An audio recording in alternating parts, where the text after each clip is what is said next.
Hello, hello. Apologize for the slightly late start today.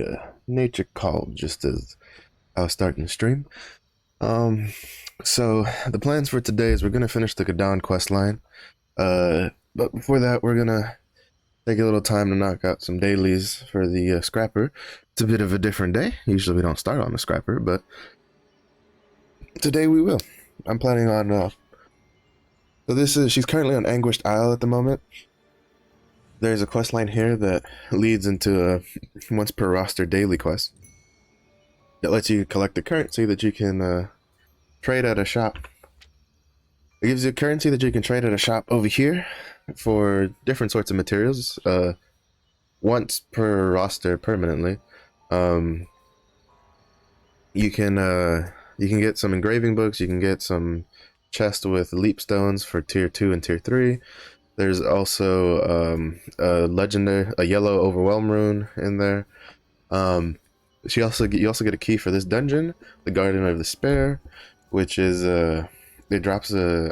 I'm thinking that's where you get the island soul from for Anguished Isle, and then on top of that there's that is also where you get uh whatchamacallit. There is an Omnium rune that the boss in that dungeon can drop, and so uh it's worth doing. You don't have to do the dungeon daily. I tend to stack up a couple keys before doing it because I'm a little lazy, and I kind of save it for when I don't really have anything to do, but I still want to keep playing the game. On the side, I was able to get the Berserker last night to 960, and so it was pretty late in the day at night when I got him to 960. So he's he's only just started the quest line last night. So probably after the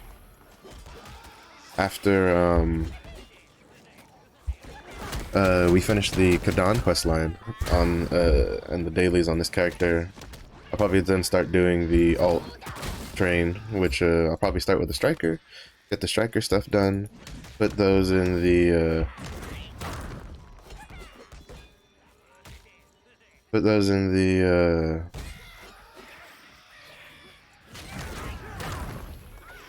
the striker mats in the roster bank, so that way so that way to funnel those into the Berserker, because the goal for the Berserker is still to get to 960. Oh, God. Every time I come over here, there's always someone who has to show up.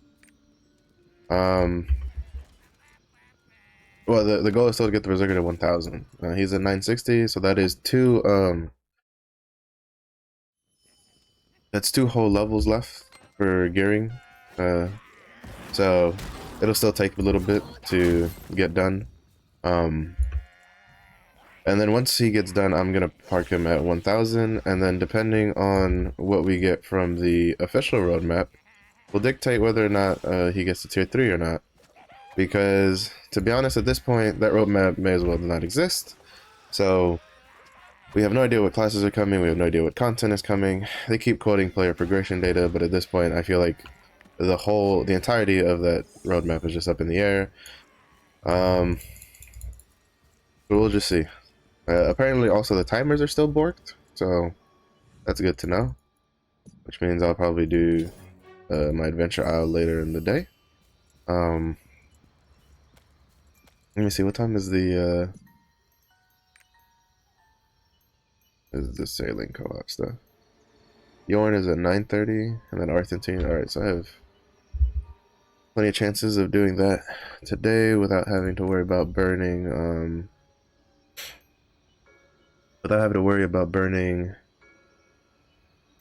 an instant completion ticket. The striker will be picking up a new daily quest because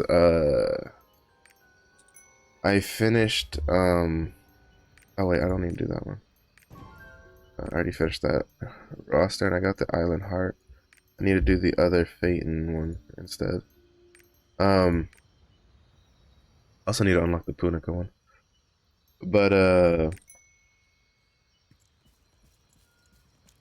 the striker will finish. I no longer need to do the ghost ship daily for Abern's wounds because I have the ghost ship already. I also bought the legendary sailor, which because some people think that just the ghost ship alone helps with the debuff. No, you need the ghost ship, and then you need to go get a sailor. You can buy the epic version of the sailor from the NPC, from the whatchamacallit, from the piano NPC and Starlit Isle for a little over 2,000 Skeptrum coins. Or you can buy the legendary version from the spearfishing boat. No, I think it's the crab boat from Phaeton. The for 40,000 pirate coins. When you, oh, did he leave? Yeah, he left. Unfortunate. The legendary, there is a difference. Basically, he gives you a passive that for 20 minutes, when you enter a ghost ship, you get a buff, you get a damage buff, you get an attack speed buff. Basically, it completely counteracts the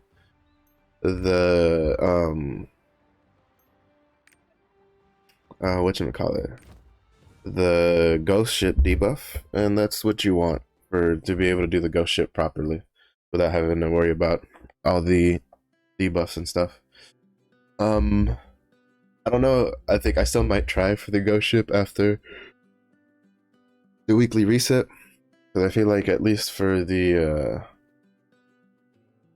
tier 3 one, I feel like most tier 3 people would at least have tried to get the ghost ship. I don't know. We'll see. I'm not too terribly rushed for that.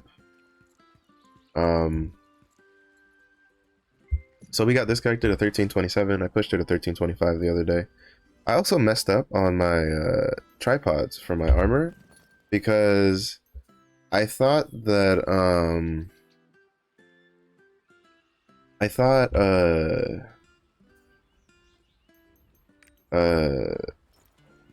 I've forgotten that level 1 tripods have 100% transfer rate. So you don't have to do the whole save inventory, and I basically would have had a much stronger tripod skill going. So yeah, so we got her to 1325. I started upgrading some pieces. So she has like 2 pieces at +7. I think the helmet is yeah, it's I failed like once on the helmet, so hopefully it'll pass now. So I'm missing like 4 pieces to get to 1330. My goal is to slowly work my way to 1340. Because at 1340, you won't get blocked from. So I'm probably gonna reach out to a couple of my buddies that we've been playing together. I'm gonna look into, because we're all high enough to do at least the first aura as well, and I'd like to get at least one of these done. I'm looking forward to doing the hard mode, because that's when you start getting the legendary gear and stuff like that.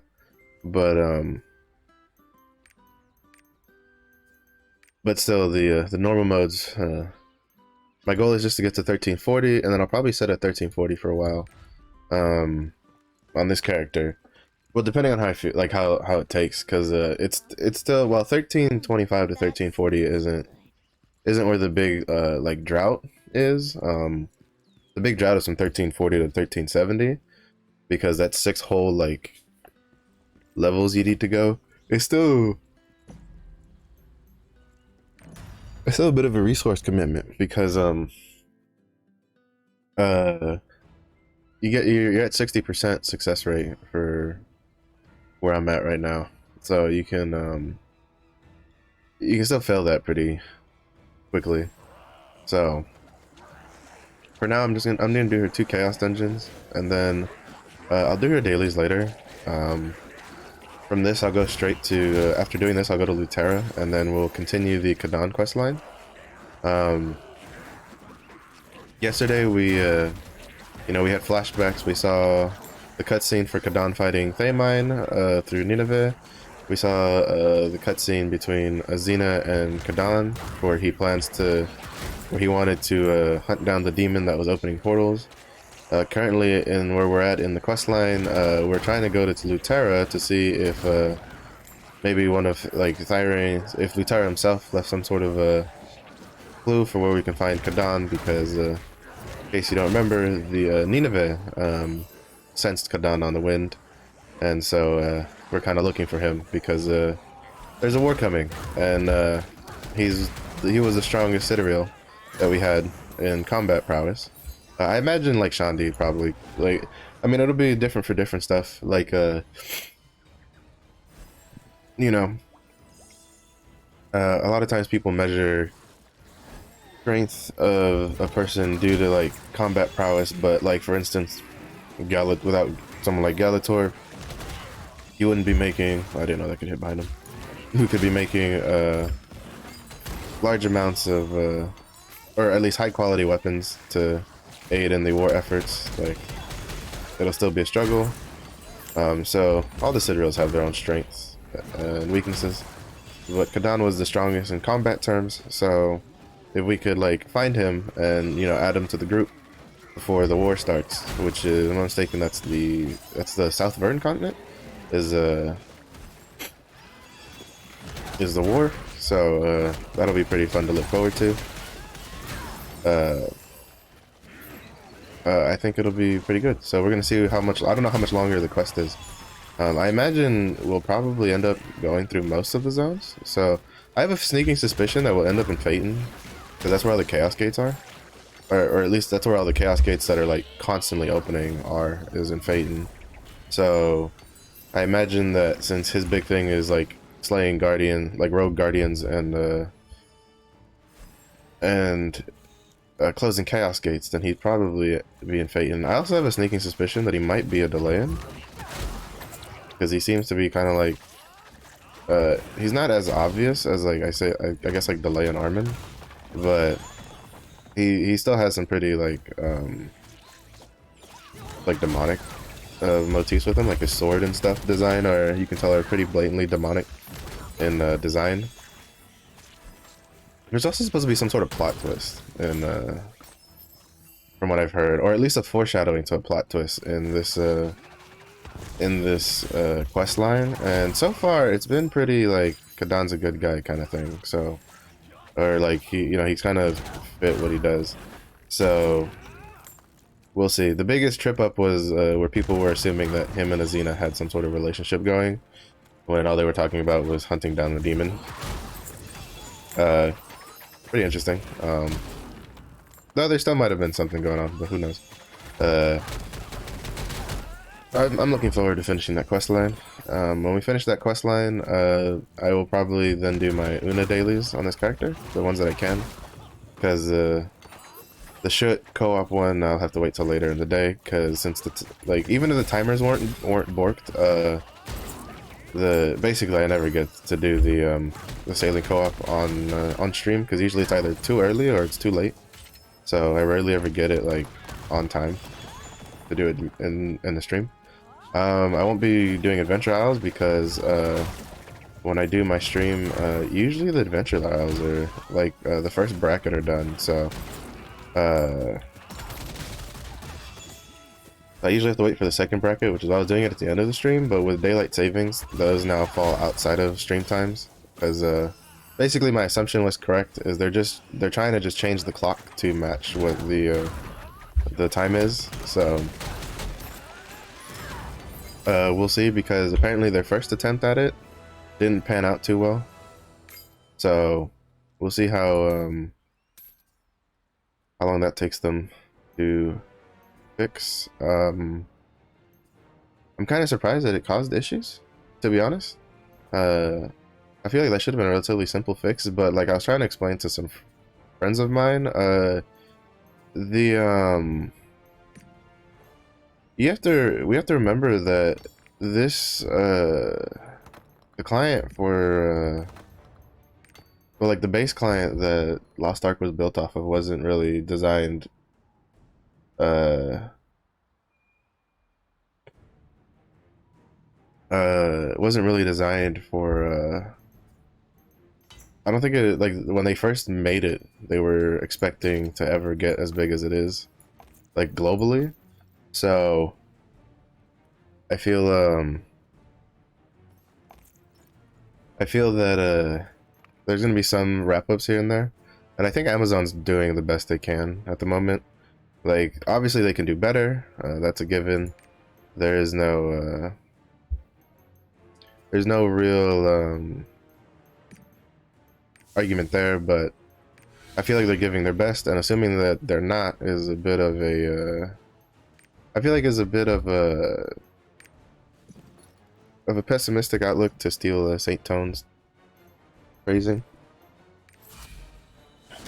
I get the feeling, like I feel like they are trying their best, and I do feel like the current state of gearing is simply just a oversight on excitement to try to get things done.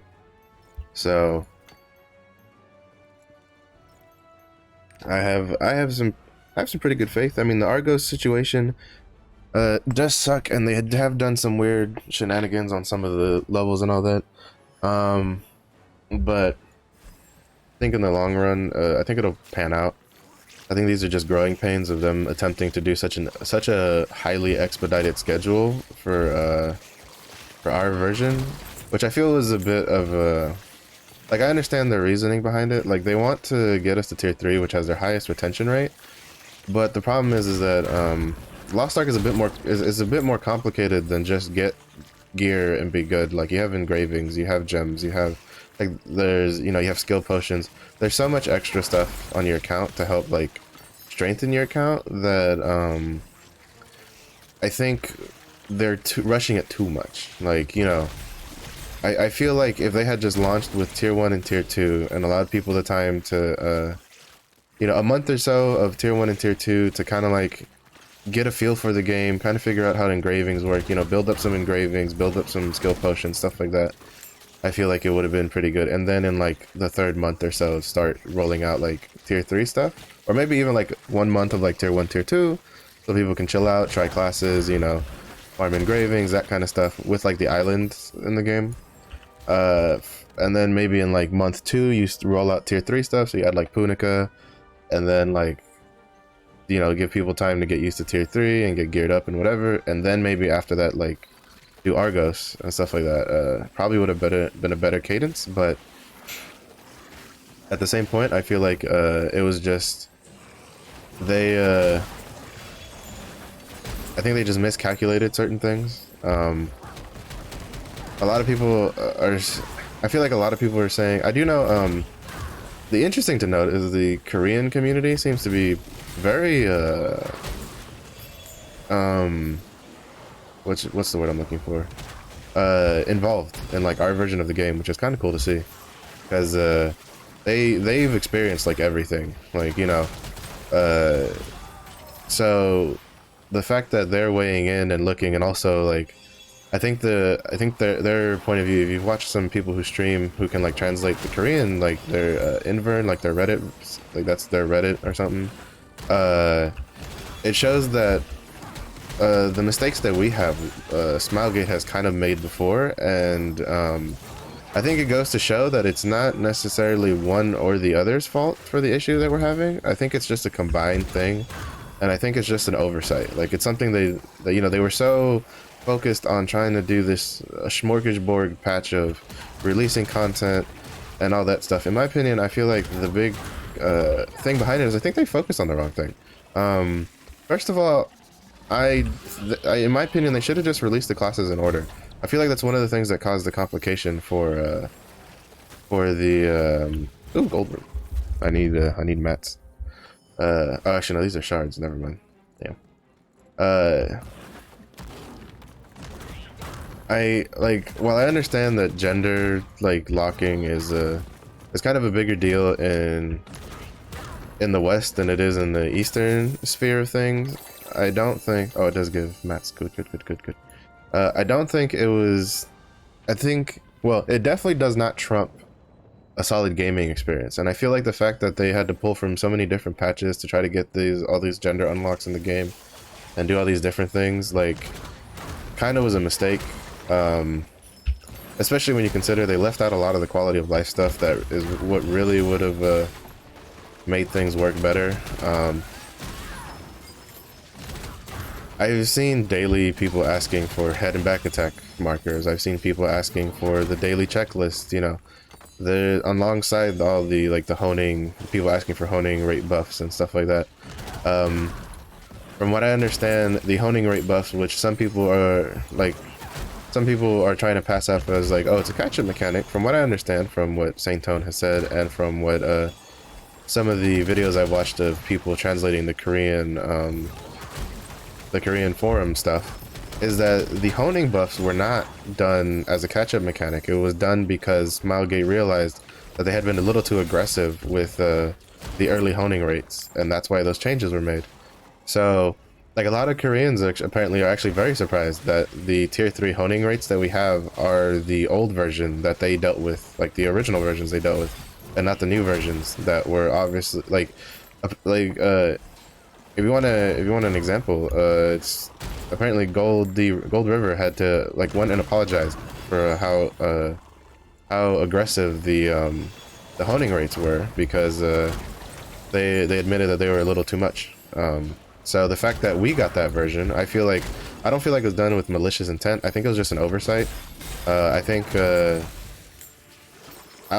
might have also just been an oversight in like patch stuff, because again, they're pulling from multiple different patches, and when you try to like fuck around with code like that, it doesn't always translate very well, and there's always going to be mix-ups.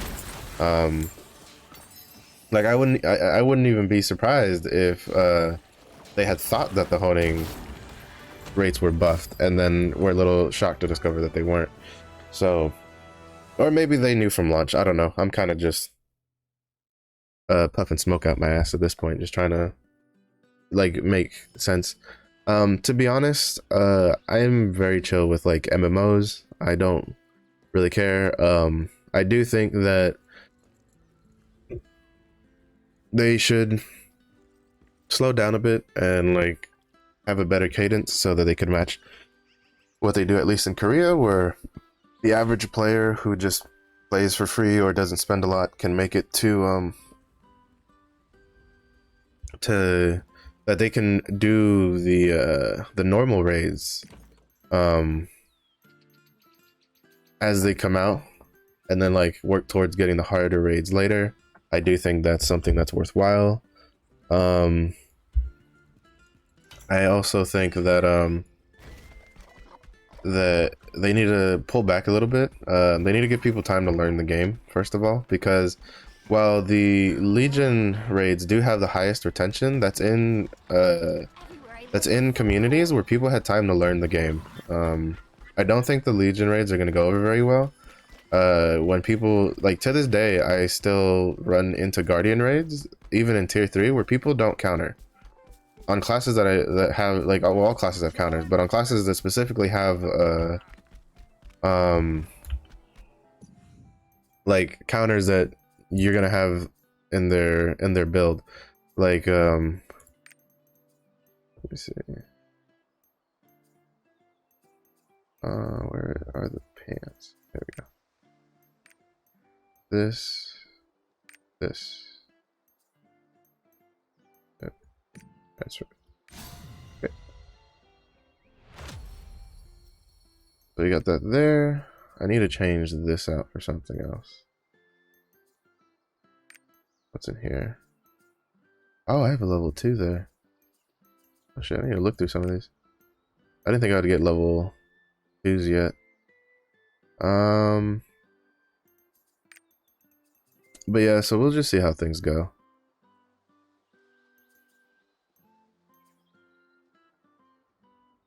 Okay, I need to start adding more of these to my tracking. A moment of truth.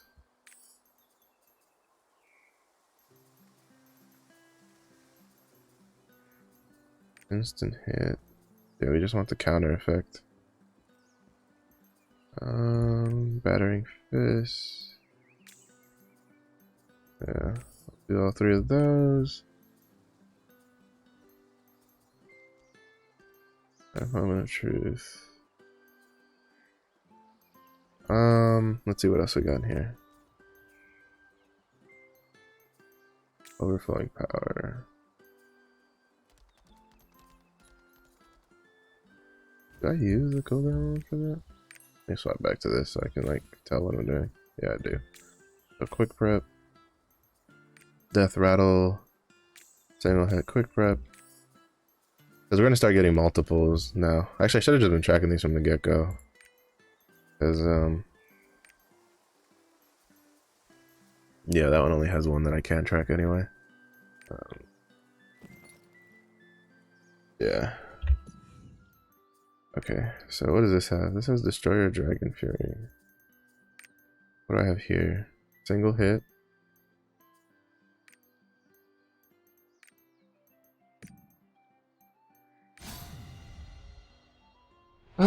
Yeah, I completely forgot this part. I was kind of overcomplicating this shit a little bit too much.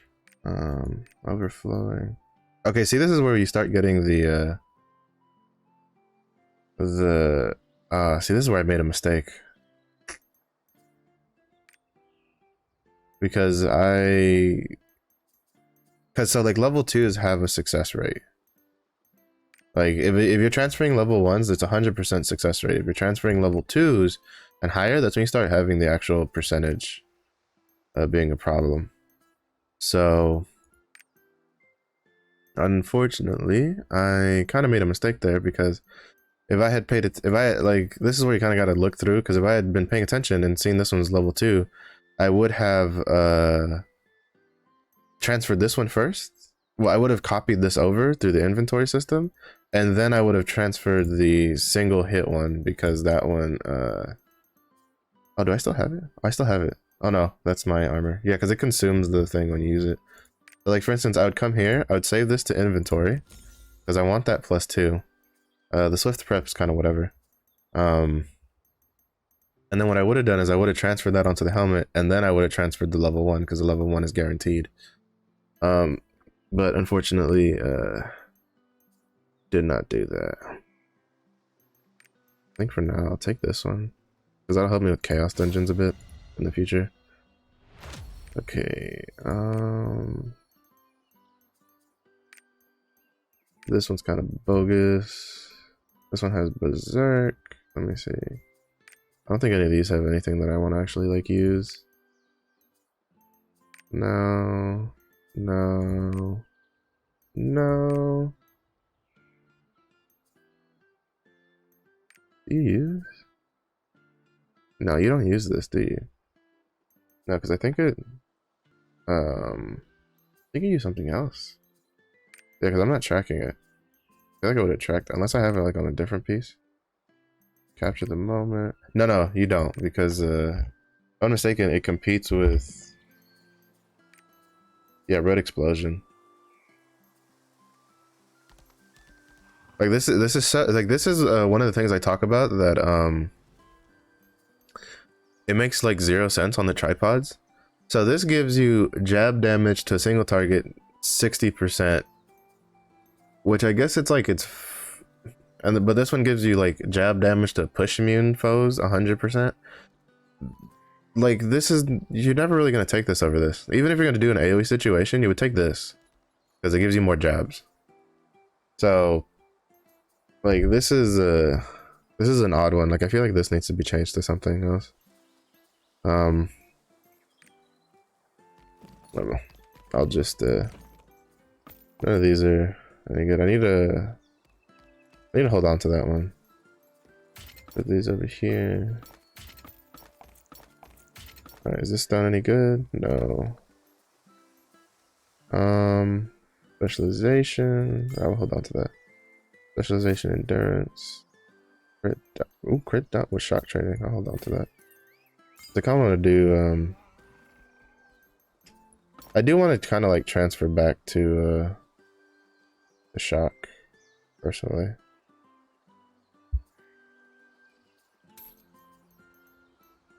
I want to start doing that again. It has a higher damage ceiling, and I feel like I'm starting to get the hang of the fights, or at least the hang of the combat mechanics a little better. But I also need to do cube tickets with some of my bros, some of my buddies.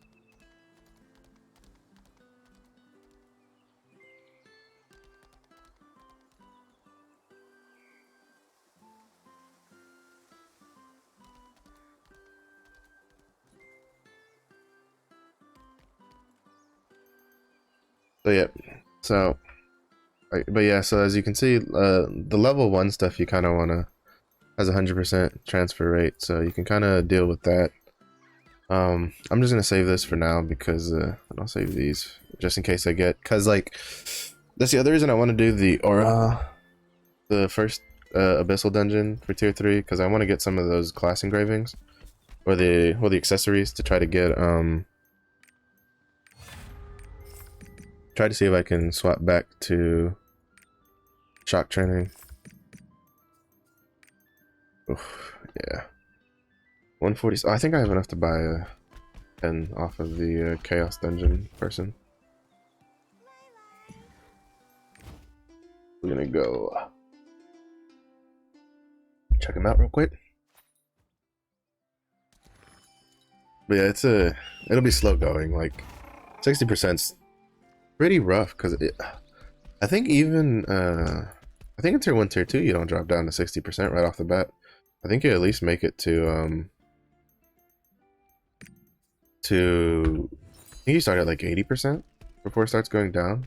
Maybe even 90%. No, I think 90% with the research. I think you got like 80. Actually, I don't remember. It has been a while since I honed this character in tier 1, tier 2. She's been in tier 3 for about a week or so. So I don't really remember what her rates were.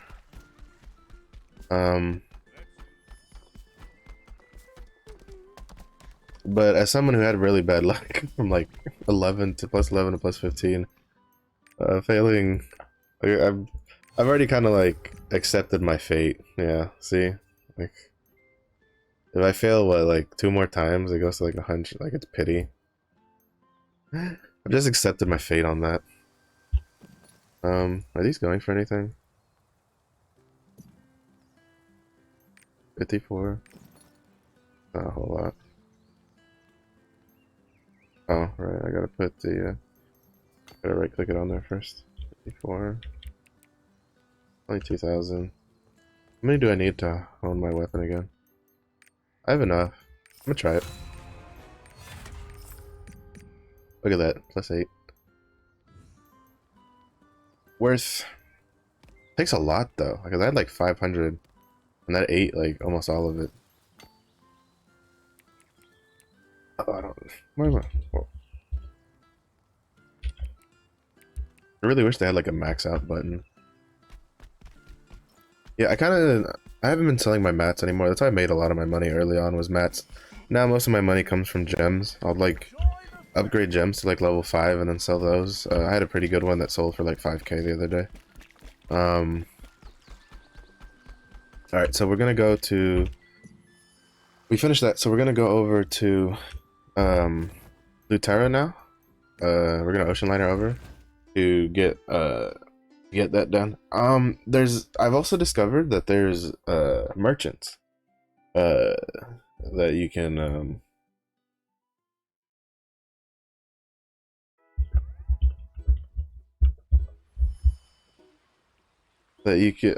so something that people don't know is so stronghold merchants, there's a lot of them that can come to your place, but you need some of they're unlocked by different things. All right, so like apparently these types of items give you for some of these continents, give you a vendor like that'll come to your stronghold. So I'm probably gonna start doing that on the side, like, cause the North Vern's my closest one, so I think I can get there with completing these two and maybe like camping Castrick for a bit. Because this gives you a quest that will get a Vern merchant to show up.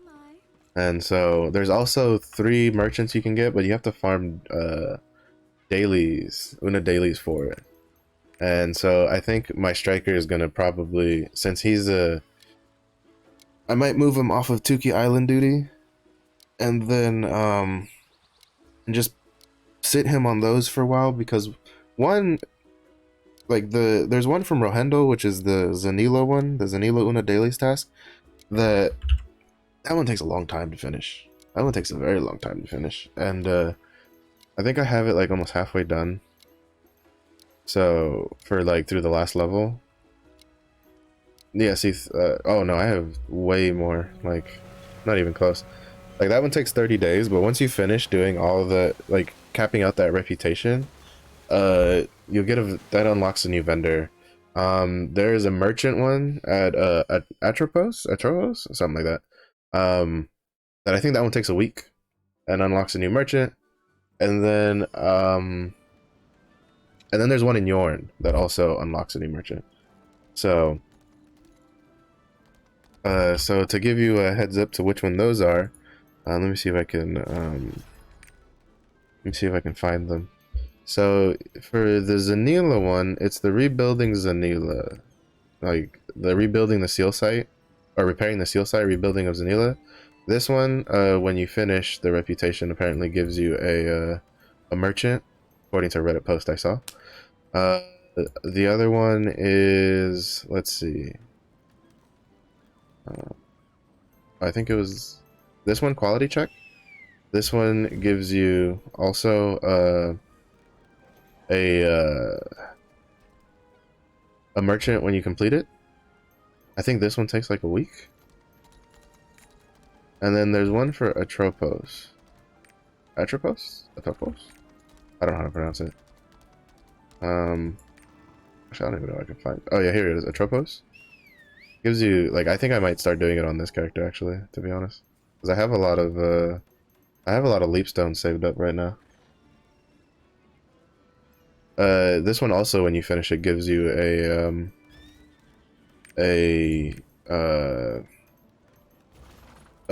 merchant to show up in your stronghold. So if you haven't done those, I suggest, you know, cranking them out to kind of get some more stronghold merchants going, because they have some pretty good stuff. You can get some decent runes from them, and they probably have some other nice things to get.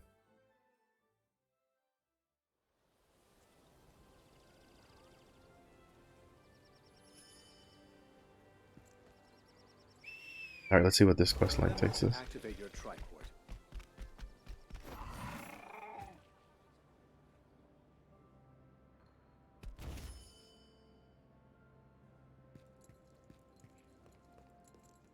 So I'm gonna auto run up while I'm looking at.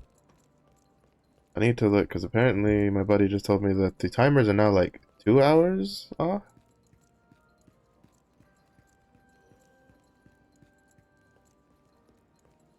I have quite a bit to think about. Good to see you again.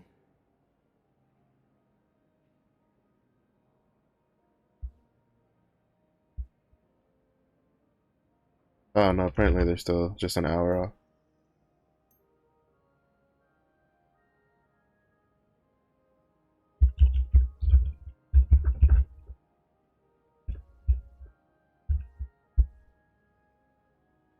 Let's see. Oh, and since we're here, we can do his rapport. I need to find Azina to deliver the news. So he's still alive. You bring me surprising news each time I see you. Sidereal, a name filled with wonder and history. I have read every book which I can find about the Sidereals, but even the legends barely do justice to a hero like Kadan. I donated any books related to the Sidereals to Termia Library. Would you like to read them? I'd be happy to talk about anything related to the Sidereals. I'll read the book. I'm sure you don't have time to read them all, so I'll recommend a few. Let's see, which ones would be good? He writes down. I want to list about 10 more, but it would be best if you read these more well-known books first.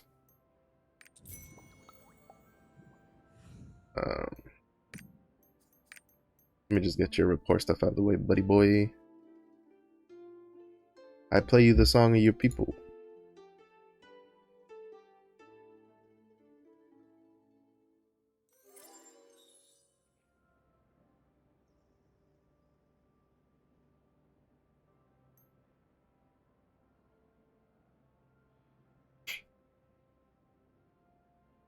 Alright, next.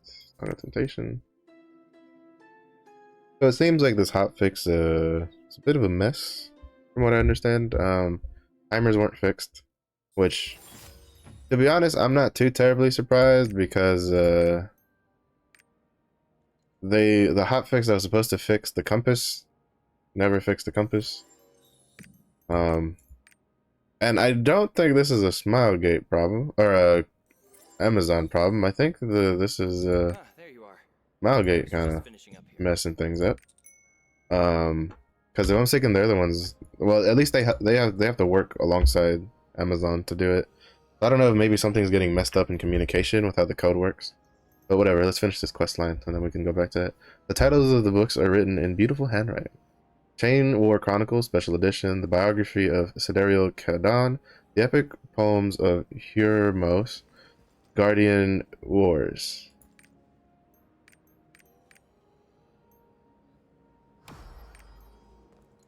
Let's see.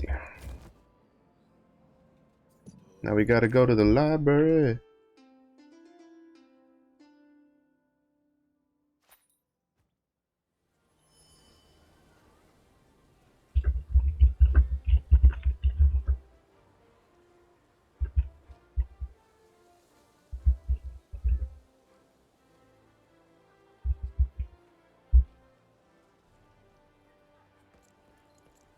So now we go over here. God. I love the turtle map, but that sound when you summon him gets a little weird. There are too many books. Which book are you looking for? All these books are about sidereals. Sidereals. His Majesty Thyrane loves these books. I dare say he has memorized at least several of them. He comes to the library often. I'll mark the location, so please help yourself. Much obliged, good sir. What do we have here? Chain War, Chain War. This is it.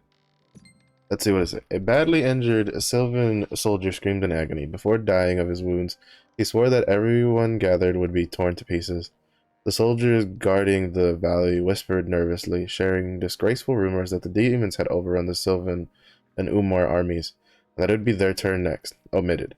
The human army refused to break apart or flee, and instead decided to charge one final time. They departed the valley and camped down in the corner of the plains they assumed would become their graves. The plains themselves were quiet, with nary a trace of life, but abyssal tendrils quivered behind the backs of the guards on sentry just out of view.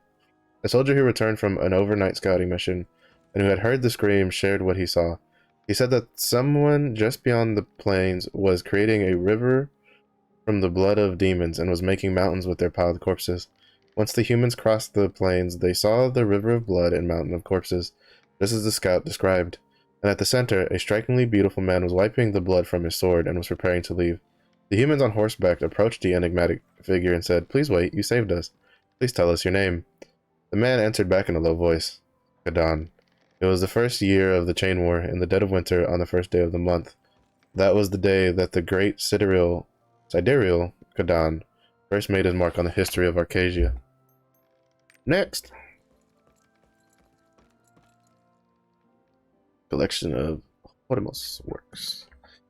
The epic poems of Hurmos. So they can't, Did you see, through the wretched darkness, the torn flags fluttering above the fallen castle walls? Do you hear, through this endless pain, the shrill cries of a mother who lost her child?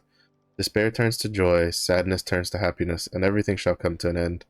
Those who love will return to those they love, and those who long for their family will return to their family. The dark clouds shall part, the light of the sun shall engulf him, and he shall become as a star. The Sidereal shall come, Kadan shall come. From the poet of Pieka, the epic poems of Hurmos, Kadan shall come from the Chain War. Next!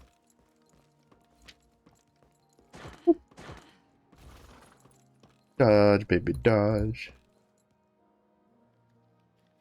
Shandikadao. Preface. Royal Librarian Compilation Committee Chairman Nahud. Omitted.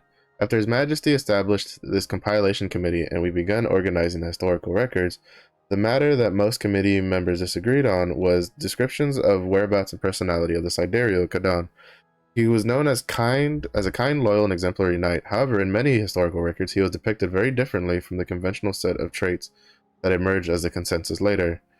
Searching through historical records to puzzle at the whereabouts of a hero was a thrilling process. I spent countless days reading up on the stories about our own king, Lutera, who was a wandering knight, and Kadan, who was a mercenary hired to march in the Battle of Ankumo. I pieced together the exact steps they took to reverse the seemingly hopeless situation and turn it into a definitive counterattack for Arkeju. The battle forged a legendary friendship. They had each other's backs as they fought against wave after wave of demons, and though the process of collecting and organizing the poems of contemporary bards who sang the stories of the Sidereals, I discovered a more three-dimensional Kadan, and was excited but also fearful to share the differences between public perception and reality. The Kadan revealed through the historical records was very cold-hearted and quiet. He was described as looking particularly bored when demons filled the skies overhead and was indifferent to guardians even as they charged him and split the air with their roars. But he was surprisingly warm to a mother who had recently lost her child, and fatherly to a young soldier whose overeagerness nearly cost him his life. Above all, he trusted his comrades, relied on them, and cared for them. He was absolutely loyal. For better and for worse, Kadan was a true hero. And look for the last book. What is your wisdom, Books of the Mountain? Oh, we picked the same book. Huh. Oh, you better back it up, boy. Looks like you want to learn about sidereals. I've read Guardian Wars many times, so I'll let you borrow it. Go ahead and take a look. You tell me about the good part. I'd pick the scene where Kadan appears. Who doesn't love a story about a hero who protected an entire continent with just a sword? Anyone interested in history would know about that story. When I was a child, my friends and I would split into two teams, Lutera and Kadan, and fight one another. They were our idols. I really enjoy page 250 of this book in particular. 250 it is. Amazing. I can almost feel the achievements of 144. Behemoth. Type darkness/chaos. Danger level cannot estimate. The Guardian Behemoth awakened during the Hollow War and was revered as a god among guardians. The weaker races would not dare intrude into the domains of the Sylvan and humans during the long and arduous war, but they lived in the shadow of the Behemoth to stay alive. But after Vergris finally ended the Hollow War, the Behemoth perished at the hands of the mercenary who had long hunted him. This mercenary would come to be known as the first Guardian Slayer, but was better known for becoming a sidereal soon after. Kadan. The death of the Behemoth influenced future generations in complicated and significant way. A long analysis of the influence of the battle between Behemoth and Kadan is written here. And even now, the historians of Vern and the sages of Voldus butt heads on the many speculations as to what motivated Kadan. However, all scholars agree that the Behemoth's death was symbolic. Even celestial events that evened the battlefield between the immortal guardians and the mortal humans.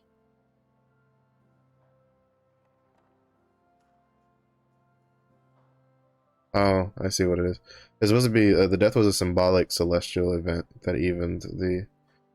Well, I feel like this was like a translation error here. I think it's supposed to be like it was a symbolic event that evened the battlefield between the immortal guardians and the mortal humans. Interesting. It's noisy. Yo, what up? I've been waiting for you. Oh, obviously. How were the books? I must say, I'm very curious about your reaction. It was fun. I'm glad it was fun. Oh, did you meet Boris? I frequently run into him at the library. Whenever I talk to him, time just flies. Marshfu, there's somewhere I want to go with you. I'll see you at Boreas's domain.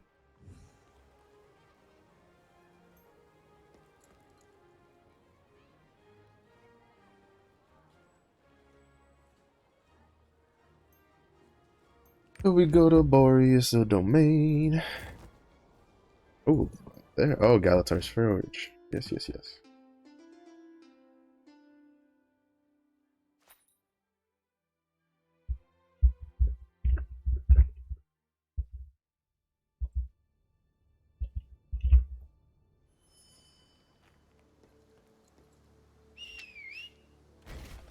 Oh. Okay, so there's something there. Good to know. If you just load it into a zone and you're trying to go forward and you keep getting rubber banded back, it generally means you're running into an object that you basically can't pass through. Because even though it hasn't loaded in on your screen, it's loaded in on the server. So when that happens, just kind of like wander around it.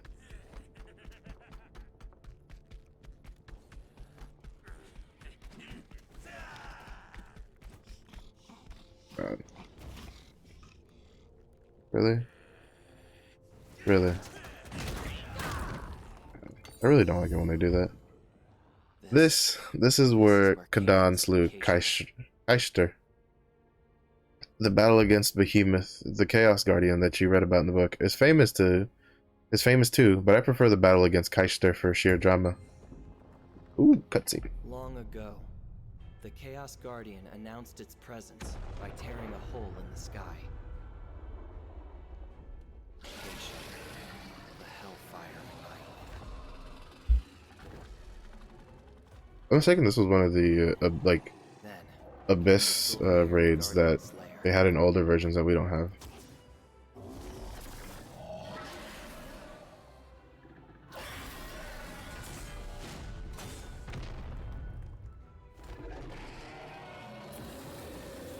he swung his sword against the fierce K-Shutter. K-Shitter. That's a weird way of pronouncing it.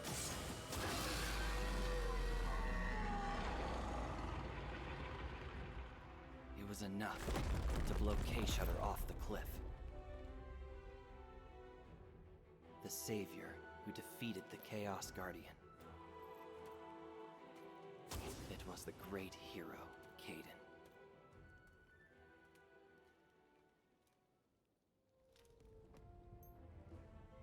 My heart starts pounding whenever I think of it. Just thinking about the chance to meet the person I've only read about in books, well, it is an honor.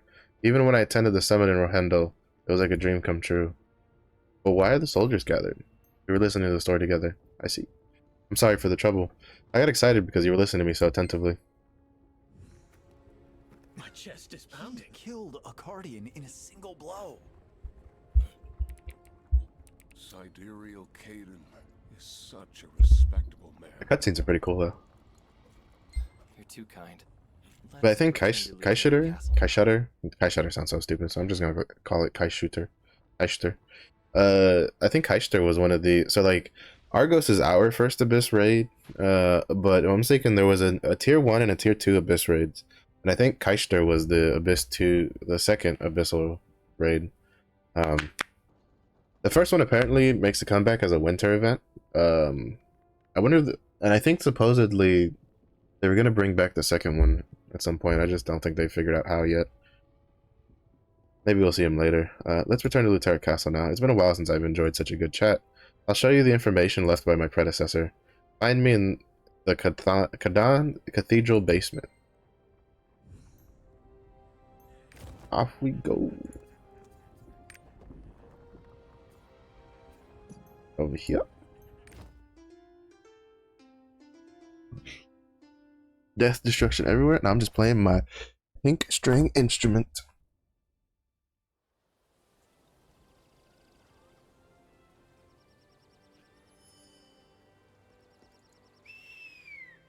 Remember to activate your triport. I'm sure our descendants will honor you. Ew.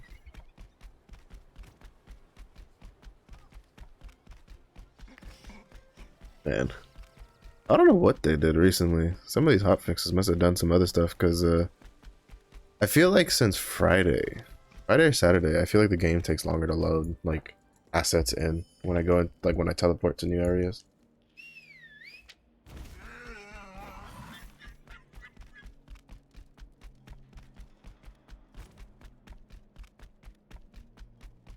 Oh, just beat me.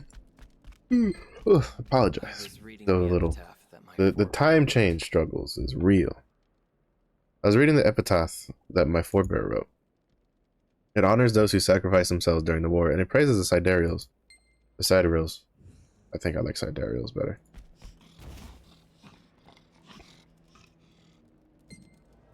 Luterra's Chain War Monument. I, Luterra, honor the sacrifice and tireless work of countless soldiers, and I leave this monument as a testament to the Sidereals. Their name will remain etched in history forever.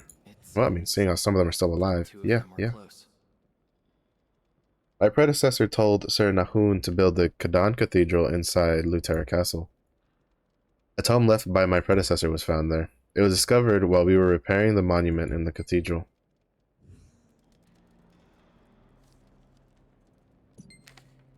Someone's letter is attached to the toe. Oh man, how do I am yawning so much? Well, actually, I do know it's because I'm so tired. When the sins ripen, the skies will reopen, and history will repeat every errant step of the past. A loud and undeniable destiny. The sound of the rattling wheel still haunts me. Lutera, what are we trying to protect? The light hid in the darkness. The light in the darkness no longer shines. All lies reveal themselves in the end. So this is, I imagine that this is a letter from Kadan to Lutera. And it seems that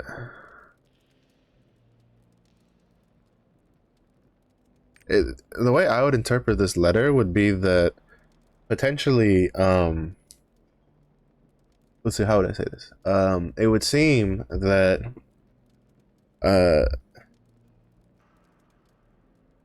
we probably got caught in the middle of a war between like Vargris / Regulus versus like Kazaros and the other ones. And maybe what this is saying is that the things they believed in, or at least the things they were told, weren't true. Is what that seems I'm like. not sure what this means just yet. But there's no doubt it contained valuable information related to Siderials. Irene turns a page in the tome, and it talks about the whereabouts of Kadan after the war. It says that he went to Petrania to pursue the demon that opened the Chaos Gates. Petrania. There are no other records after that, but he hasn't shown up in Arcadia, that's for sure. So he might be there. Demons. The demon that opens Chaos Gates, the one mentioned here. Do you think it's the same thing? Is the same being that disappeared along with Armin? Ooh, Carmine. Is Carmine the demon that opens Chaos Gates? I see. You thought so too. If we can find that demon's whereabouts, we might be able to find Armin and Kadan.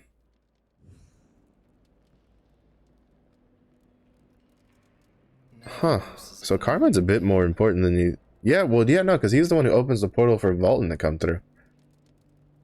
So if he's the demon in charge of opening Chaos Gates, he's kind of a big deal. It's the name of Kadan's sword. I saw it somewhere in the records left by my predecessor. I think he's going by that name. Official knights are managed by the Royal Palace, but if it's a Guardian Slayer, that'll be harder to track. I heard they're quite busy given the recent appearances of Guardians. He might stop by Nereus Tavern, so why don't you try there? Ah, I just remembered I have something to do. I hope you stop by Lutera Castle once you take care of your business.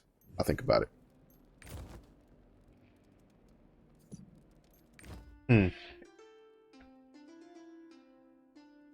So Carmine is a demon that opens Chaos Gates. So he's kind of like the facilitator, I guess you could say, of actually, you know what it might be? It might just be that Lutera is just overloaded because of all the bots. But so it might be I mean, obviously Kadan found something out, and he learned that things aren't what they expected them to, like what they thought they were when they were fighting the war. Hello, adventurer. What brings you here? Tell me about Navinos. So you're looking for someone named Navinos. If he did stay at the inn, we should have a record of his arrival. Hold on a moment. Reads over the records. Sorry, there's no record of a Navinos. An owl swoops into the tavern. An owl? Oh my, how cute. The owl shows the canteen on its back to Neria. I think it's asking for a drink. What a clever bird. Who could its masters be? The owl begins to circle after receiving the drink. After a moment, it lightly settles down in the corner of the tavern. It looks like it has something to tell you, adventurer. The owl gave me a little note that it had in its beak. I'm assuming that he has noticed that we were following him. Your footsteps are loud. Oh, I know you're it's Shandi. Kadan. Come to Illusion Okay, so this is why you have to do Illusion Bamboo Island.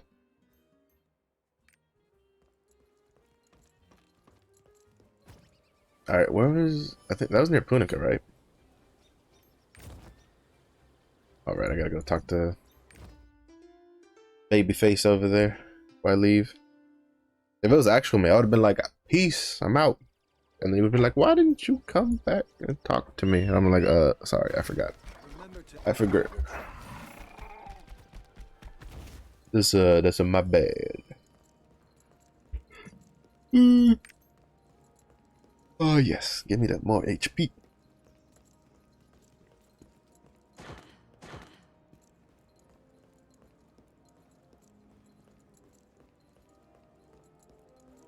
Your Let's see. Go, Should Your prepare. Majesty. What happened? I'll join you. While bag sits next to Thyrain. I'm ready. Let's head out. What? I hope you are doing well. No, I'm not doing well. What is the matter? His Majesty said he wants to. His Majesty has said he wants to leave with you. He called to tell the staff that he's leaving matters here to us. He intends to leave Luterra Castle for a while.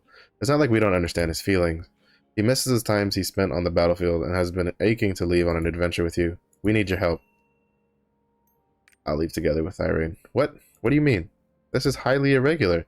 As a knight sworn to the king, his majesty, you have always made the correct decisions. You must reconsider. Please stop. His majesty's life and responsibilities are in Luterra. You know that well.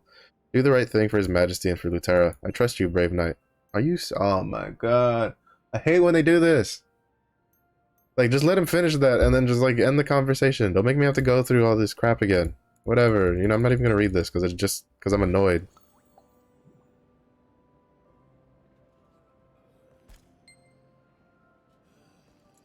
God, I hate when they do that. Just...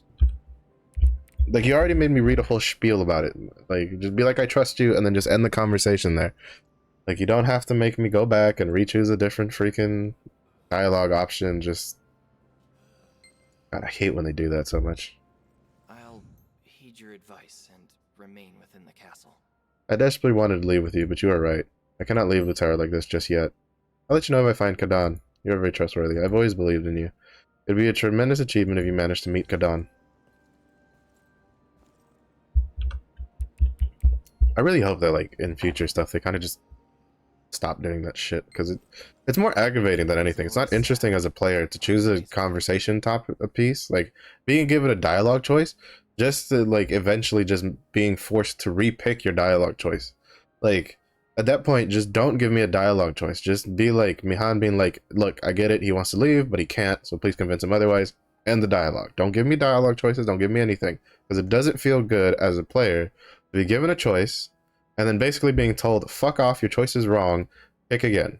Like, it's honestly pretty insulting, and it makes me pretty salty because it happens quite often in these later quests, and it's really annoying. I'll try to locate more information about Kadan in the meantime. Where are you planning on heading? Illusion Isle. Illusion Bebu Isle. Ah, the island where Shandi is. Always. Be careful. Be Good luck careful. on your journey. Ooh, get more Guardian Stones.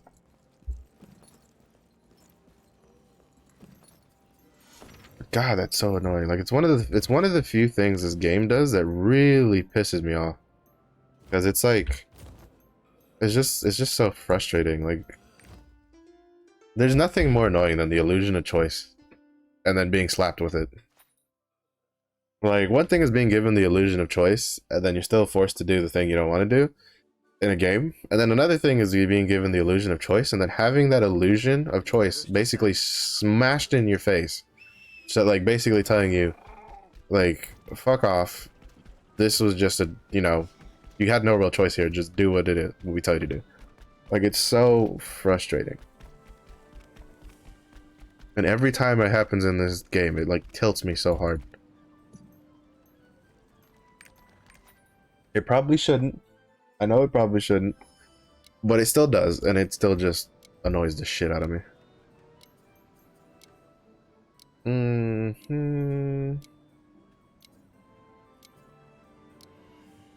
So Tuki is at 450. Depending on how much longer this takes, I think I might do Tuki, move some of the quest arounds and do like Tuki Isle on my Shadow Hunter, and then move like replace one of the Lopangs with Tuki Isle for the Shadow Hunter, and then do what's the word I'm looking for? I'm gonna do a Tropos on this character so I can build up some blessing stock for a bit, because those blessings are good for like forever at this rate.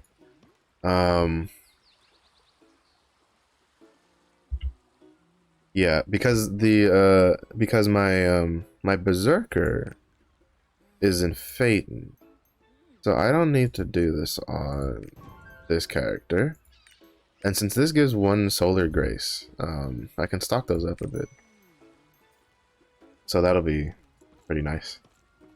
And then I can work my way towards the merchant. And even, yes, I know it's only 1, but you know, you do 1, like a week or 2, you get like 14. Later on, that might be what helps you guarantee a hone. A hoon.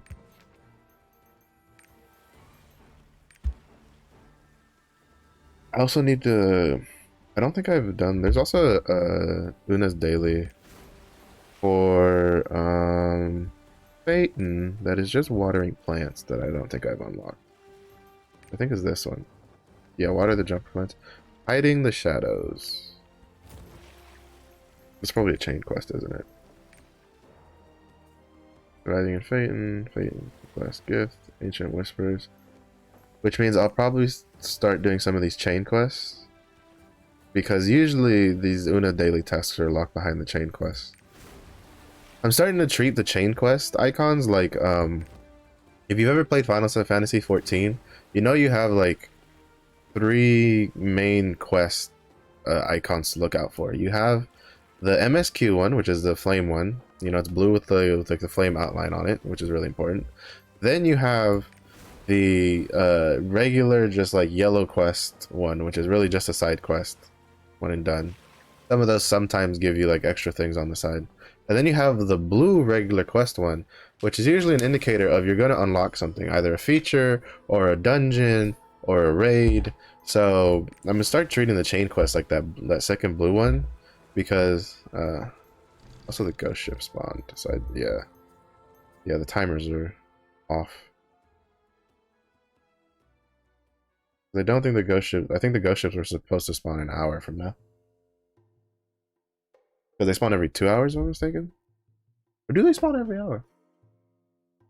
No, actually, I think the ghost ships are hourly. God, I really hope they don't change the classes on the roadmap.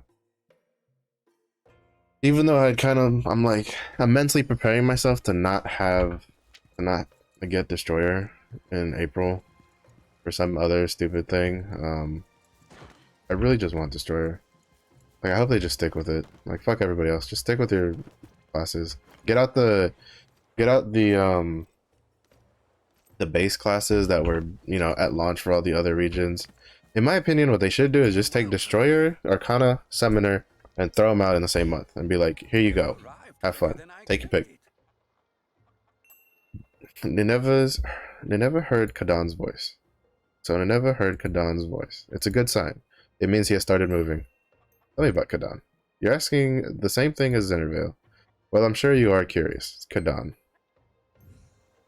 Wei is trying to kill me. This is not training, it's abuse. Zinnervale hides behind you. What are you training for? The old man said we need to prepare for the war in South Vern. He brought Wei to Illusion Bamboo Island. Wei, my boy. He asked Wei to train me. But so far, he's only making me memorize some boring mantras. He's ordering me to meditate as I stare at mountains for hours. I'm going crazy. Calm down. I was just playing around, and he punched me. I was knocked cold in one strike. I'll have to treat him like a cruel older brother from now on. He even punched me a few more times just now. Ugh, it hurts. I haven't died yet because it's me, you know. A normal person would have died already. Seriously. If you don't believe me, why don't you volunteer to get punched by Wei? I don't think I would get punched by Wei. You hit me. Oh, yes! Finally! An action in-game that would match. Finger flick to the forehead, baby! Trying to provoke me? Shandi knocks Zinnerville on the head. Ugh, it hurts. Why is everyone hitting me? Stop hitting me, it'll give me a concussion. This is outright disrespectful. How dare you underestimate me? I'll show you my true powers. Old man Shandi, Wei, and you. I will prove my skills to you all. Behold the new illusion skill I learned. Hide and seek. That's actually not bad for a dimwit. You've hidden yourself quite well. It appears as if the training paid off. Would you like to try looking for Zinnervale? Yeah, pretty good for someone who could barely, you know, he had to be in a life and death situation to do his illusion earlier. It's cool to see Wei here, though. I wonder if we'll see Xian in the cutscene. If I'm mistaken, I think it's Xian is the name of the guy. Actually, you know what? I don't have to think. We'll look. Because this handy dandy cards tell us the names. Yeah, Xian.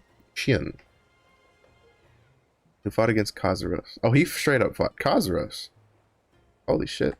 That's kind of insane. Isn't that like the god of the other freaking world? Like, isn't Kazuros like basically their god? And he just was like, you know what? You and me, hand to hand. Let's roll, baby. But I'm thinking he was Wei's master. And then he died. Which kind of makes a difference. How old is Wei? Will be able to find me. I dare you to try looking for the great Zittervale. Let's see. They all look exactly the same. Find the real Zittervale.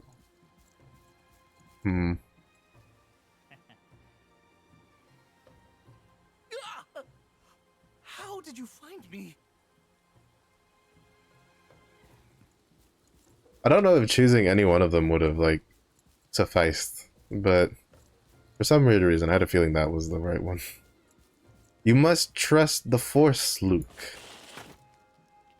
Use the Force. Or in this case, look at the forehead.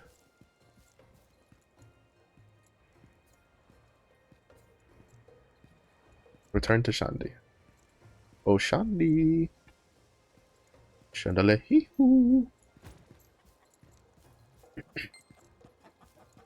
Returned. I commend you for seeing through my amazing illusion.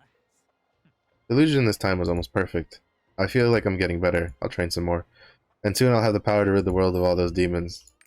Get a little ahead of yourself. What? What do you want?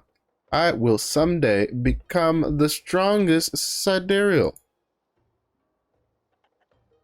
I will surpass Wei and Old Man Shandi, and even become greater than Kadan, the one the old man always crows about. I'll beat everyone. I'm not scared of war.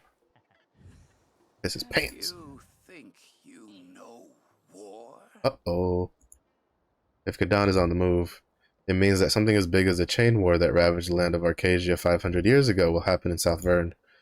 War is not as light of a matter as your foolish mouth makes it out to be. Shameful. Why would I speak to a stone? I'm just wasting my breath. I will show you. Follow me. You understand?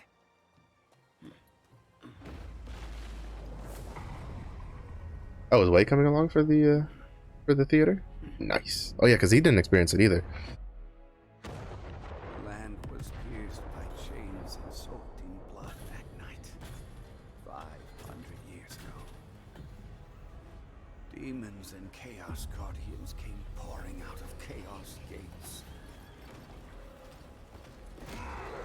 Walton. Galator. Belshazzar.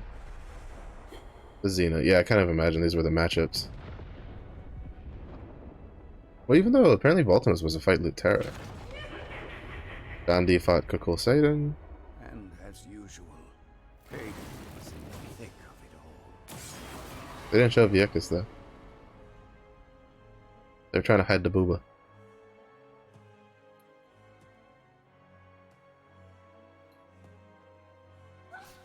Many died.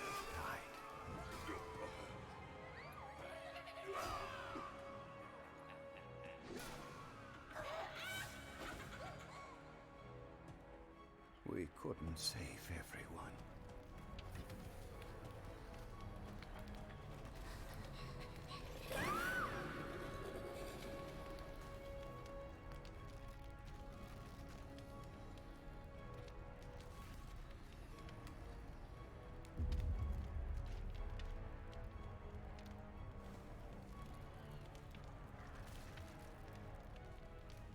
Edgy boy, Kadan. There Edgy were boy. no tears shed, but we were all weeping inside. War is a cruel business.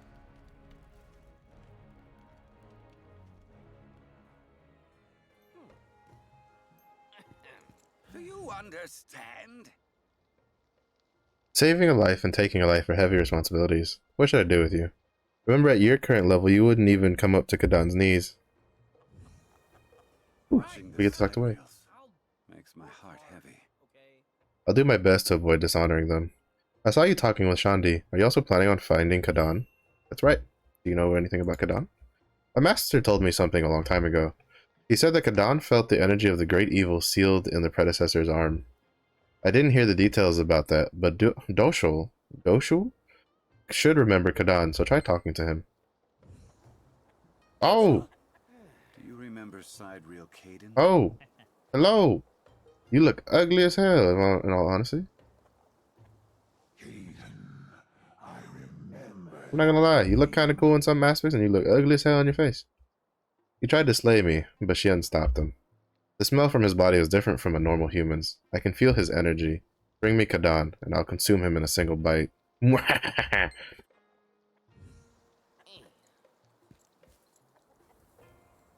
hope you found it helpful.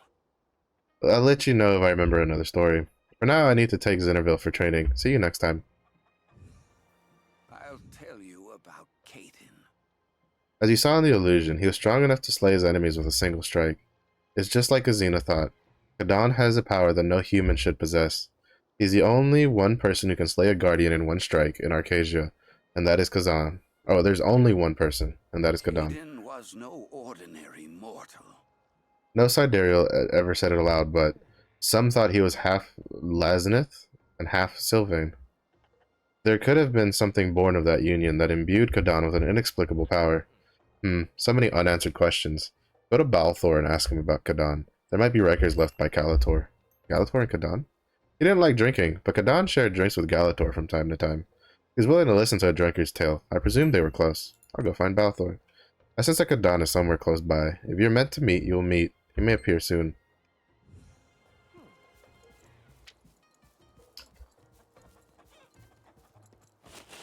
I heard that, whatchamacallit.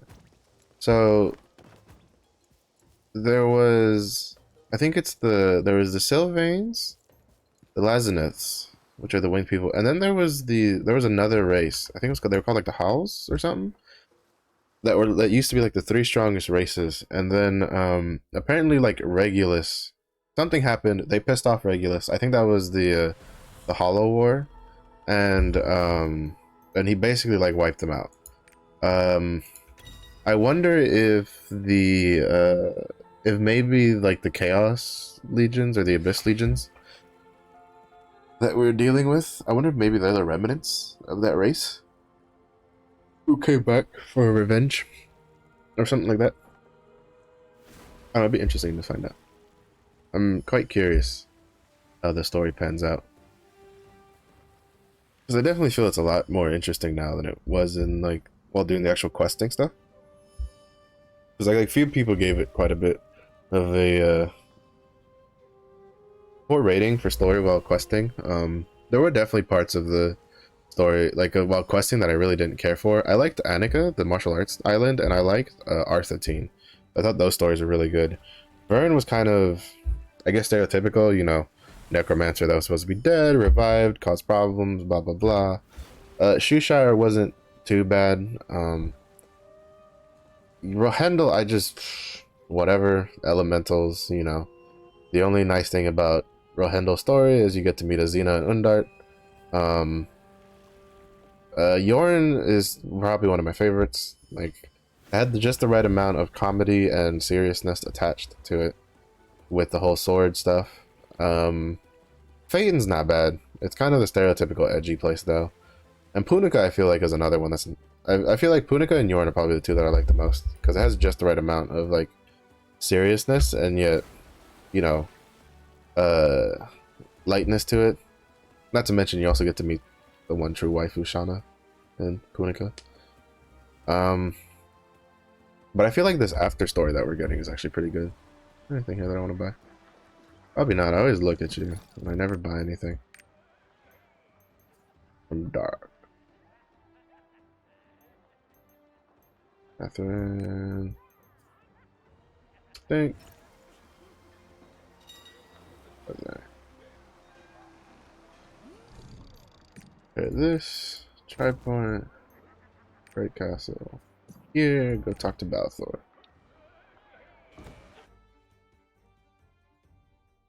But I feel like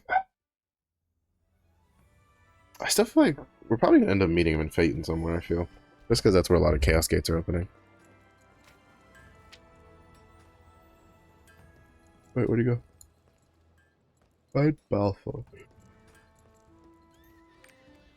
Is he in the bar? Because this is a workshop. Oh, it's just he hasn't loaded in. There he is. Oh, my friend! Welcome! Need a friend to drink with? And here I was about to start missing you. I'm looking for Kadan. You're looking for the Sidereal Kadan? I see. I never heard Kadan's voice.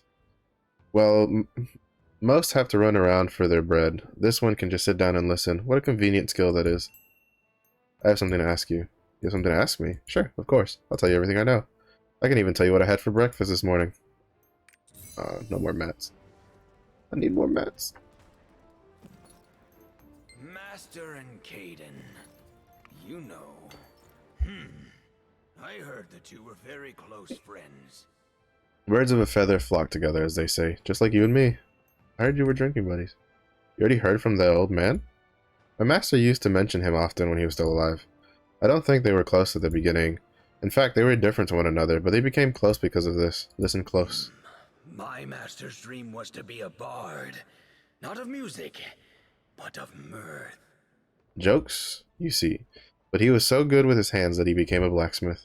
Fate is funny that way. In any case, he gave up becoming a joke teller. But one day, at a dinner when Sidereals were gathered, my master unleashed a whale of a joke. It was hilarious, but no one laughed. Except for one person, that is. Kadan overheard the joke and laughed out loud. My goodness, everyone was shocked. Kadan never cracked a smile, let alone laugh. My master had done the impossible, a legend of a wholly different kind.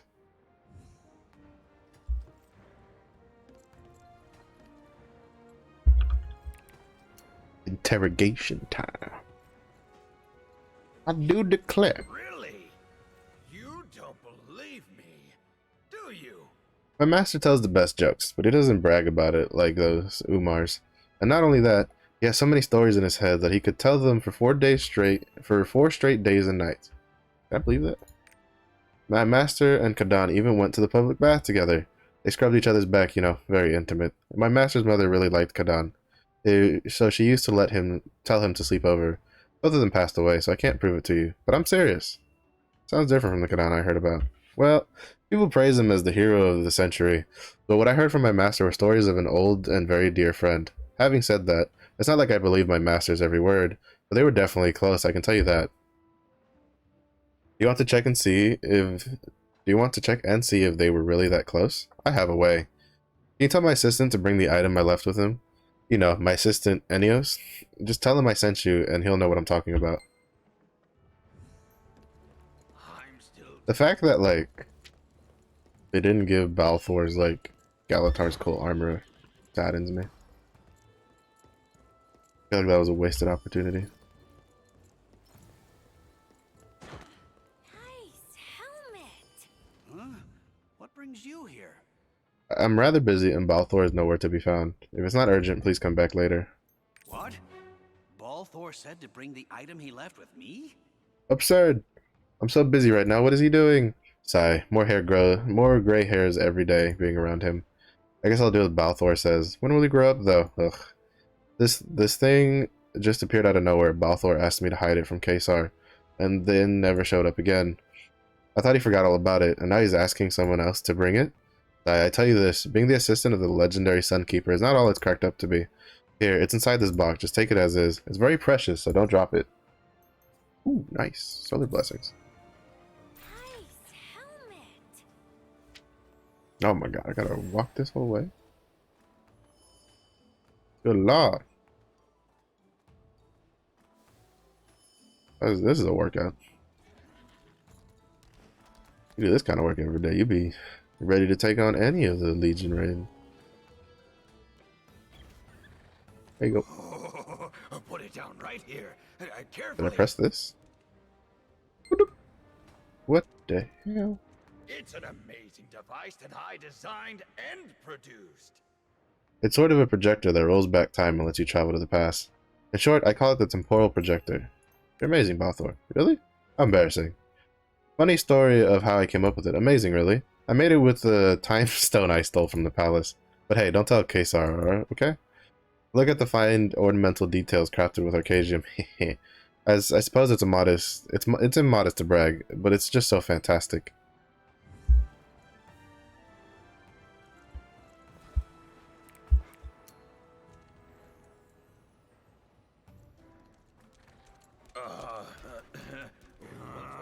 Just trust me. Just trust me. I'll show you how close my master and Kadan were. Let me tell you how to use the projector. Listen We up. need an item from a relevant era to use the projector on.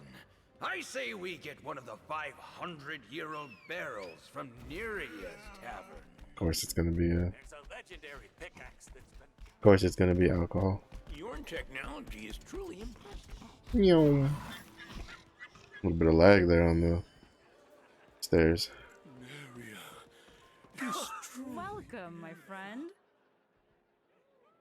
What brings you here today? Oh, I see. Balthor's up to his old tricks. What, you need old wine to activate Balthor's invention? Specifically wine that has been aged for 500 years. I do have a very special wine that was brewed by my grandmother. It's basically one of our family heirlooms. I wouldn't give it to anyone else, but since it's you, I'll agree to give you a bottle. Just pour it into the oldest barrel you can find. Ugh, it's been days. Why can't he stop? Oh. That's a side quest. Don't care about that. Smell of liquor strong. Strong side, baby. Oh, let's even. I don't know if I haven't been doing a lot of life skilling, so yeah, no, I'm still 3 away from getting the ore charm. Unfortunate. Your technology is truly impressive. Unfortunate. There's a legendary pickaxe that... Good. Oh. I'll demonstrate. Cutscene time? Should I put the drink in here? No, you drink it yourself. Now, we have to decide on a date to go back to. Let's see what this does. I imagine this will be a cutscene, right? The era of the Chain War, when my master was the most active. Oh, are we gonna see Galator in action? I really hope we do get to see Galator in action. Let's see. How about Balthor's 50th birthday party? What the hell, Balthor? Balthor's 50th birthday party. The hell do I want to see you 50th birthday party? I want to see some action. I was very cute when I was younger. Now, you try. Number 2. Number 2. The day Galator's scalding made Balthor cry. Beautiful.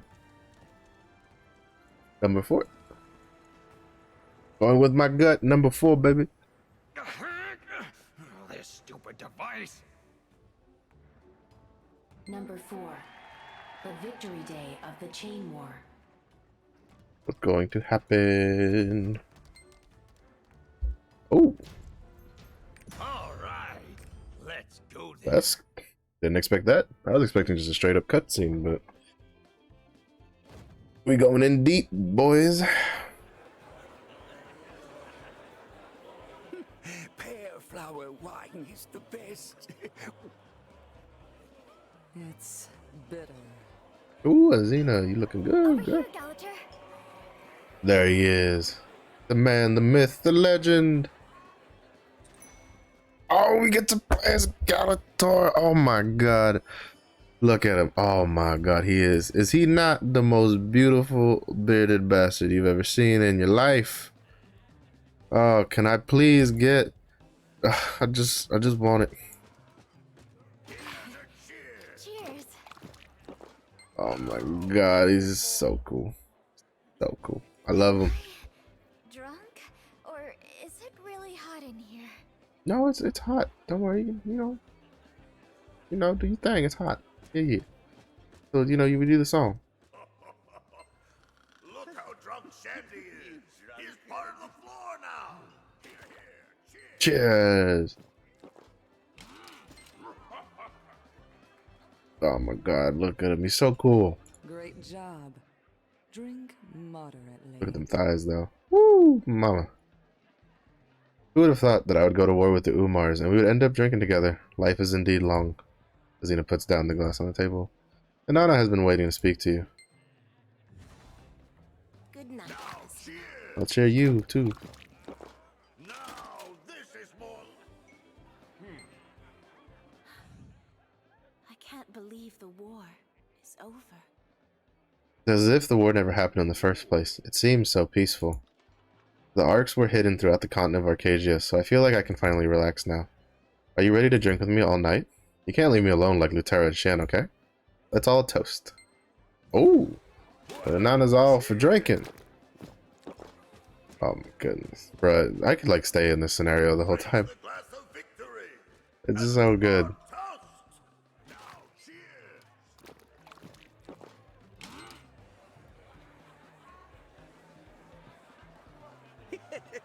Here's mud in your eye. Cheers! Cheers! Cheers! Cheers! To victory. Everyone looks happy. Ah, so good. Hey, Kadan. Are you stewing in your solitude again? Come on. You should be with your friends on a day like this. Hey! Kadan drinks by himself in silence. We won. It's high time you drink your cares away. The war's not over yet. All the demons did was withdraw, temporarily. Kadan stares blankly into his drink. You worry too much and your hair will fall out. You worry too much. I may be bald, but I still have plenty of hair on my face. Save your concerns and drink up. Now, this is more. Kadan tops off your empty glass with more beer. What are your plans? I will leave soon. You're leaving? Where to? Kadan drinks, not saying a word. I'm going to train a pupil. A master? Suits you, with how much you nag.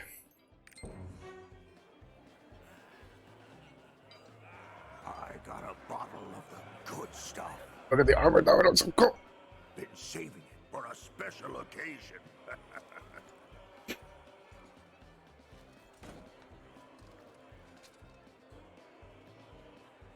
You'd better visit.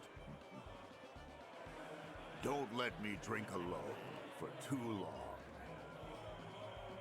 And maybe write me a letter every once in a while.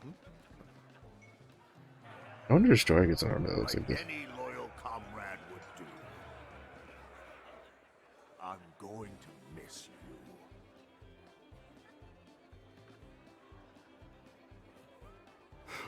you. Okay.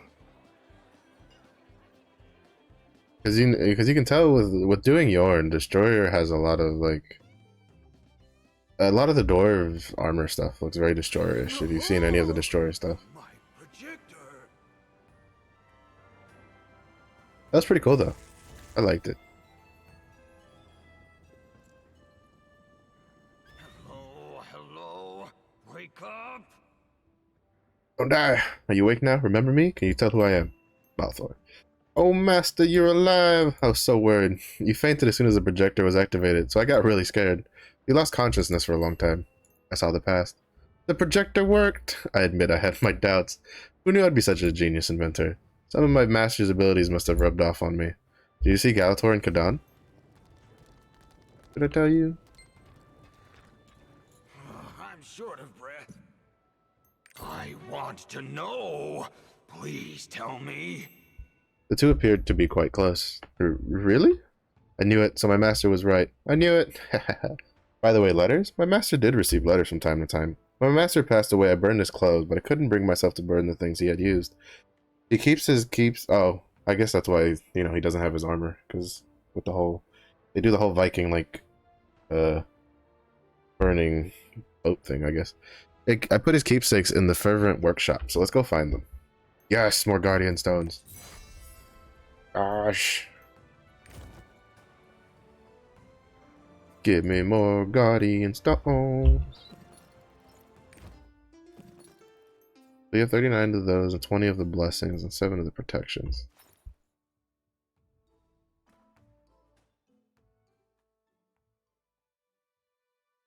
I need to remember to go do my field boss. I cannot forget.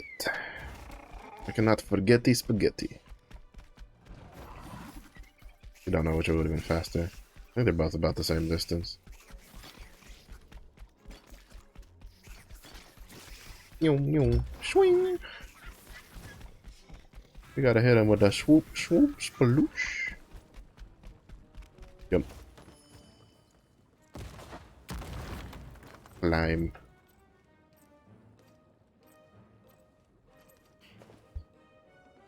Don't forget spaghetti. Oh shit. Almost got caught in that blast.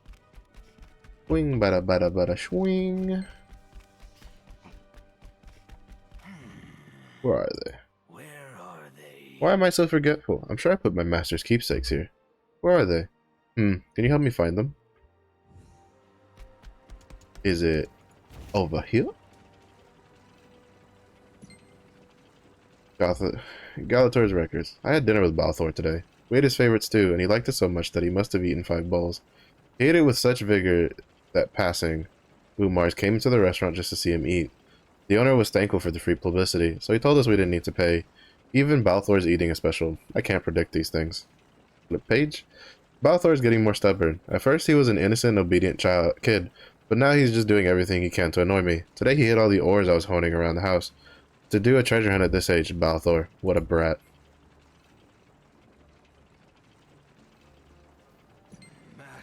Galator's records. Balthor hurt his hand while playing at blacksmith. He was bleeding badly and I yelled at him. All I could think was getting him to a healer quickly. Luckily we got it taken care of before anything bad happened, but it could have been very bad. Today was a result of my own foolishness, not Balthor's. I shouldn't have taken in such a young child to become a blacksmith. I regret it. Seeing him asleep tears my heart apart. How painful it must have been. I wish it could have been me instead of him. This must be how a father feels. A curious record. After the end of the Chain War was declared, we decided to hide the 7 arcs throughout the continent of Arcasia. I hid 1 arc in a dry and desolate land that no one would ever think to search. Someday someone will try to rule the world with this arc, and someone will stand in opposition to safeguard our way of life. I pray for a world where the power of the arc is not needed, where peace is the rule rather than the exception. Navinos Research Report? A unique sword is drawn on the old notebook. The time that was given to me is nearly through. When the sun rises, Kadan will come to retrieve the Navinos as promised. I boasted that I would reveal the hidden secret of the Navinos, but I did not solve its riddles. The energy of the sword, overflowing as if on the verge of destroying the blade. Where's it coming from? How could a sword that has never been repaired have such a ferociously sharp edge? What master blacksmith would even be capable of this caliber of sword? My curiosity will never be sated.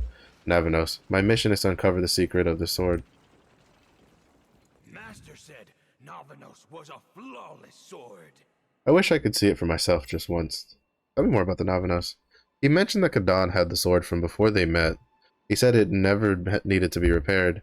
How great of a sword would it have to be for my master to say a thing like that? By the way, I don't see any letters from Kadan. I thought we might be able to find an address. Maybe he didn't send any letters. Balthor looked through the keepsakes. Aha, the funeral guest book is here. Guest book? So many people came to my master's funeral. I got some dust in my eyes. Ha, cough. That was the saddest day of my life. I cried so much I was so disoriented that I never even looked at the guest book. Want to take a look? What do we got? This name. The great sidereal Galator has fallen asleep for the last time, never to stir again. His many achievements will shine forever like the stars in the sky, great Umar King. See you again soon, brother hiker. You did your best. Your spirit will guide my sword from here on, never. I will miss you, dear Galator, Kadan. So, Kadan attended his funeral. At least my master had some company. He should have at least had a drink if he came. He didn't even say hello or goodbye. I have news about Navinos. Regent. How the hell did you get here from Vern? He sent a message. He requested the following, and he sent it from Asteri Island. Asteri? Asteri is a very quiet island village. I was told by our leader to deliver this message. See you alive. And that's it. I am done here. Who was that? He appears so suddenly just to deliver news of Kadan. Very suspicious. I made a deal with the leader of Carpus. By Carpus? Oh, you mean the guild that deals in dangerous jobs? I've heard of Umars who got into trouble by trading with them. I'm sure you'll be okay, hopefully, but still, be extra careful. Don't worry, I'll break some legs if I got to. Hit him with an old two-piece combo.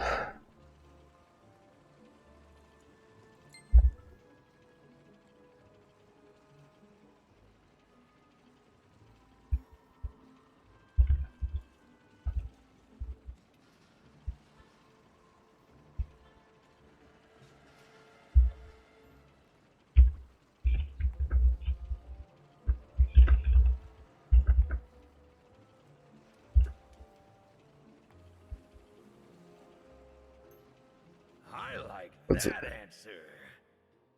Then you're off to find Kadan now, I guess. I have one request for you if you do meet Kadan. Can you please tell him that Galator's best student wants to research the Navanos? Please, can you do that? Ha! Can you imagine? Balthor, the ingenious repairs the sword of legend. I'll have to start studying more. Anyway, I'm counting on you. Okay, so Asteria is the other island that they newly added. Well, that's by South Vern. Oh. Interesting. I guess we'll go to Atropos on the way. Because it's on the... Cause I grabbed that daily. I want to get started on it. I don't know if I should do it on that one or if I should do it on my Berserker. Berserker needs leap stones more than it needs breaths right now. Because, oh my god. You need so many leap stones to get, for each upgrade. Oh. Let's see, we're going to Rohendel.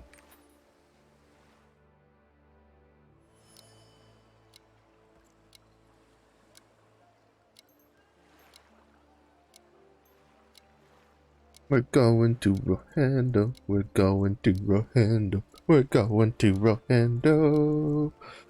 So we can immediately leave from the port.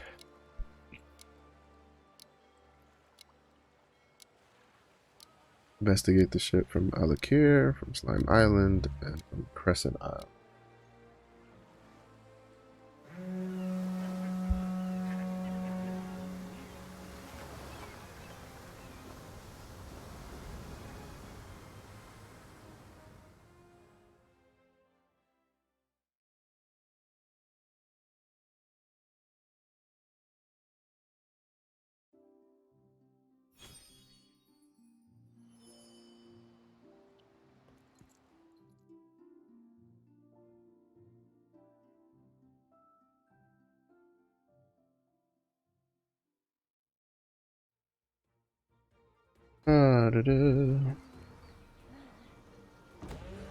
Normally I would have saved my Una's Task Daily for after the Kadan questline, but since Atropos is on the way anyway, I might as well get that done. Oh, hold up. Do I have the thing I need to buy here? You. I need, what is it? Anchor of Tempest? My ass! 5,000 coins? Fuck that noise. I'm not gonna get that out for a while.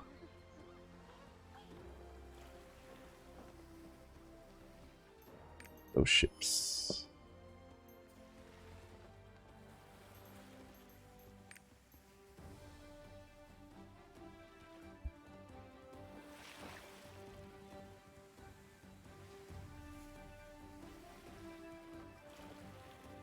I'll go south of Burn.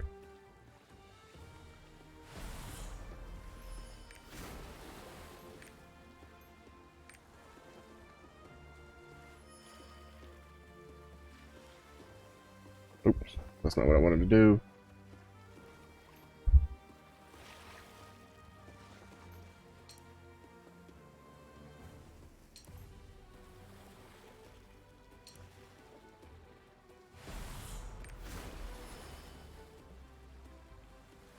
Moving on.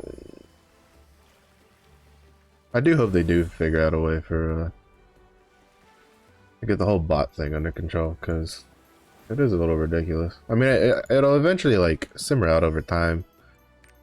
as people move on to other things, but it does get a little annoying. So what do we have for today? Well, of course, Forepay is of course it's gonna be Forepay.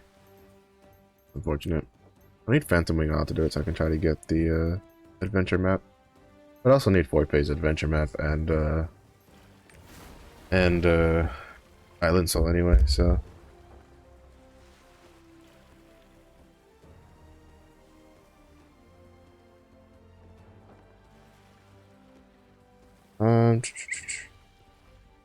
Sea bounties. Yeah, I want to get at least 10 to get the stat potion. And then 34 has a wealth rune in it, which is nice. And then there's a legendary focus rune, which I don't think is too big of a deal, but the wealth rune and then the stat increase potions are probably what I would like the most from getting the sea bounties, but it's slow going. I think I have a couple from the well, actually no, I think I only had one. I think I did that the other day. Because you get I think there's like 1 or 2 from Adventure Time. Oof, I apologize for the yawning so much.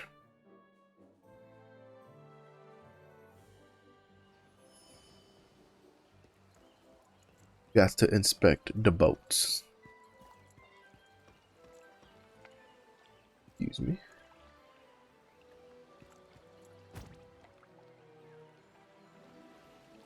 Inspect the boat. What do we got here? What are you doing, huh? I think this is if I'm mistaken, I think this stock like rotates and you're looking for Tasha, the blue Tasha. Weekly limit, weekly roster limit. Look over here. What do you have? Nothing. You hope. Actually, I don't think I've been to Crescent Isle.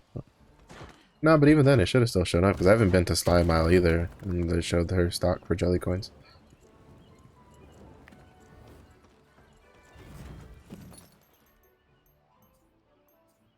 Oh, this is the yeah, the colorful fragment place. I need to go kind of farm this out because it's a pretty good source of weekly like regular engravings to get.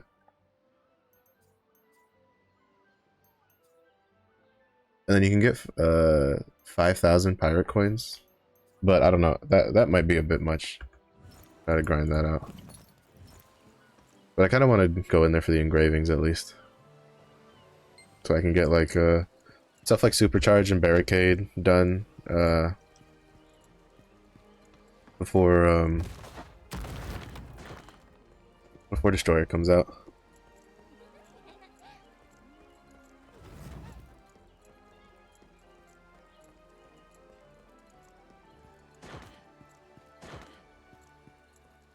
Ugh.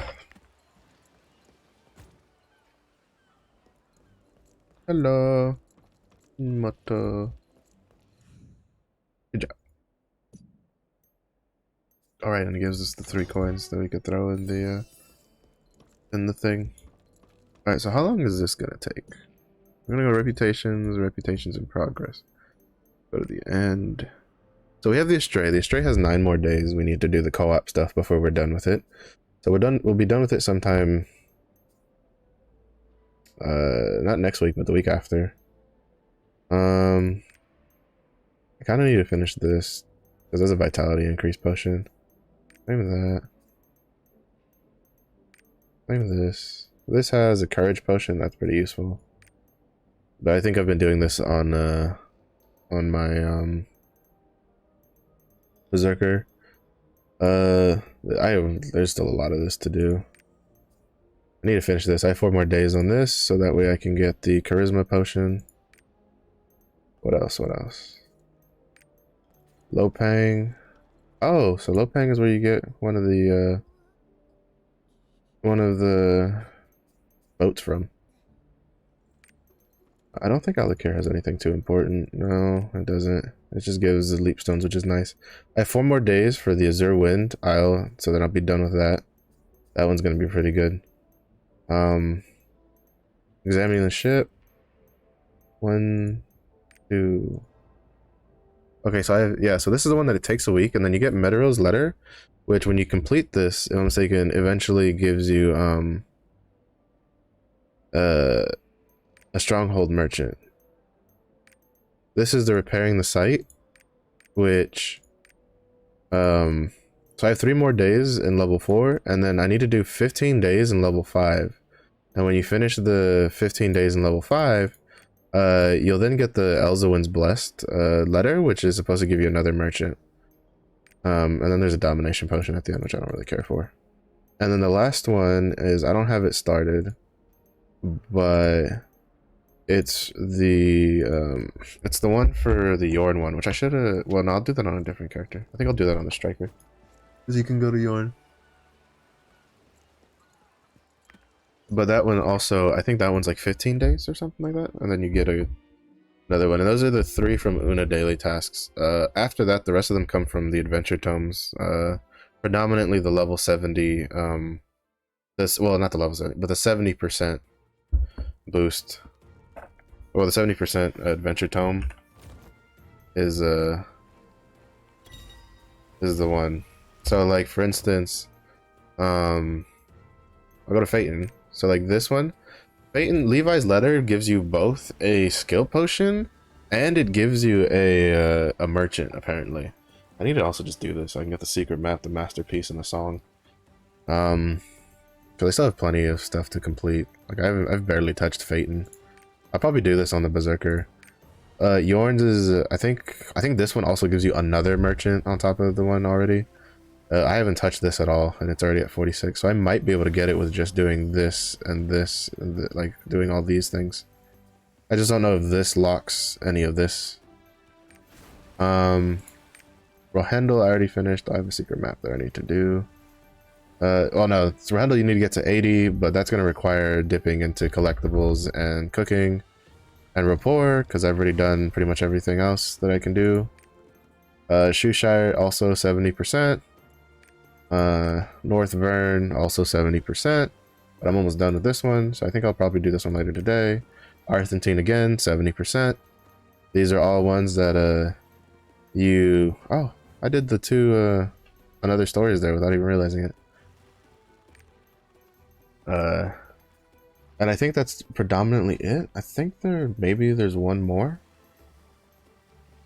They also changed the icon for the Ignia tokens, and I don't know if I like them. I know Tortwick has one. I'm pretty sure Tortwick has one. I have to look into that a little bit more. But yeah, but those are all like extra merchants to unlock for your stronghold, so that they'll rotate in and out, and you'll get more stuff.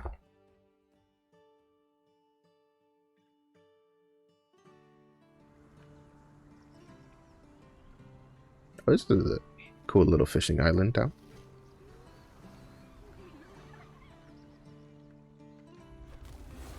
What up, people?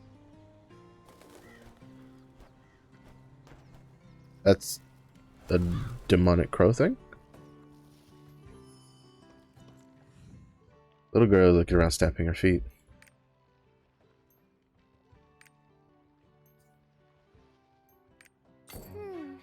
I need to hide this better this time.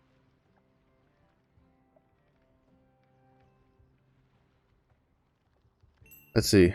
Where am I? This is Isteri Village. But who are you? I don't have time for this. If anybody asks, don't tell them you saw me, okay? Promise? The cute child waves her pinky finger and runs away. What's this? What this? Welcome to Isteri Village. This island is located near Vern. We're just a peaceful fishing village where everyone lives as one big family. Visitors, please help us maintain the peace and beauty of our village. No fighting, no frippery, and no finagling. That's right, no frippery or finagling. Search for Navinos. How about a drink after work? Do you know I've never Navanos? heard that name. Do you know The Navanos? sky looks strange these He's days. just drunk. Do you know Navanos? Who? Ma'am? Ah, you're looking for a man with long silver hair.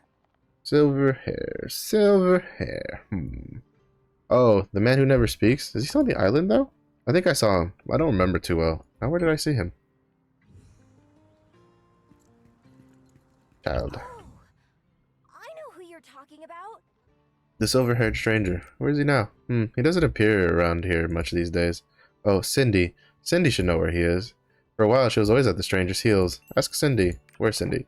Cindy's playing hide-and-seek. Oh, right. I'm it. Ugh, Cindy hides really well. I bet she's hiding somewhere no one can find her. I got this. Really? Good. Save me the trouble. Hey, I'll find them all. Let's go find everybody. I'm sure we'll find Cindy too in no time at all. All right, I'll start looking. Accurate. You can't ask a grown-up. Accurate. How did you know I was here?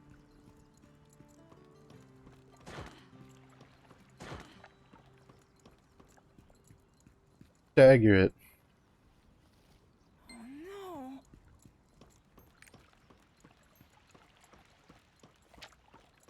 no. No. I mean, it is a little unfair to have an adult compete against children. Even though sometimes there are some kids that are just really good at hiding.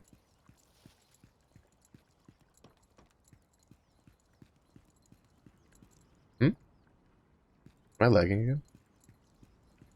Maybe not.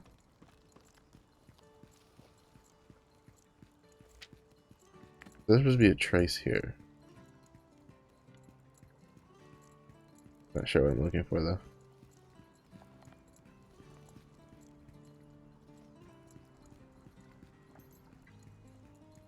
Hello? Oh. Found you right there. Oh, come on. I was pretty sure I had it this time. No fair. You said you wouldn't tell anyone you saw me.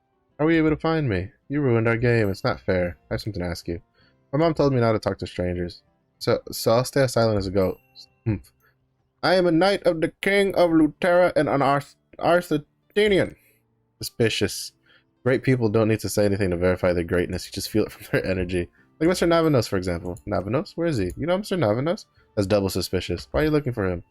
I need his help. Help from him? How could Navanos help the knight of the king of... Wait a minute. Don't tell me. Yes, Navanos is. I knew it. Mr. Navanos is a prince living among commoners who has hidden his identity. I knew he was a prince. I just knew it. No, Navanos is a Sidereal. Wow. Mr. Navanos is a real-life Sidereal who protects the world. You're not lying to me just because I'm a kid, right? But now that I think about it, it makes sense. He really could be one because he's so handsome. Okay, I'll take you to where he is. But before I do that, I'm only 10 years old and I need to ask my mom. If she meets you, you're not a stranger anymore. Got it? Follow me. That's fine. Children. Who have you brought, Cindy? Who are you? Why did you chase Cindy? I'm looking for someone and I need Cindy's help. My child is clever like her mother, but the mountains are dangerous. The color of the sky is looking strange too, and that pretty man at the base of the mountain also seems suspicious. And you look suspicious too. I'm a knight. I thought you looked familiar. Are you that hero they talk about? Oh wow, you really are the one I saw in the newspaper. But why did you want to go to the mountain? I'm looking for Navanos. Oh, the famous mercenary? Cindy hangs on his every word. She follows him around, no matter how many times I tell her not to. He seems cold, indifferent, like he doesn't care what's going on in the world. I'm surprised someone like you came to find a person like him. Well, these are desperate times. Since I do know who you are now, I'll let you head to the mountain with Cindy. But you have to come back before sunset, okay? Ooh, 300 weapon stones. I didn't think Mom would allow this. Amazing. Let's go find Mr. Navanos. I think this is another reason the, Oh, we should get flowers like, for between Mr. these islands and the, His whatchamacallit, hair is so shiny and and the event, I'm pretty sure that's what, caused the map prices to drop really sharply.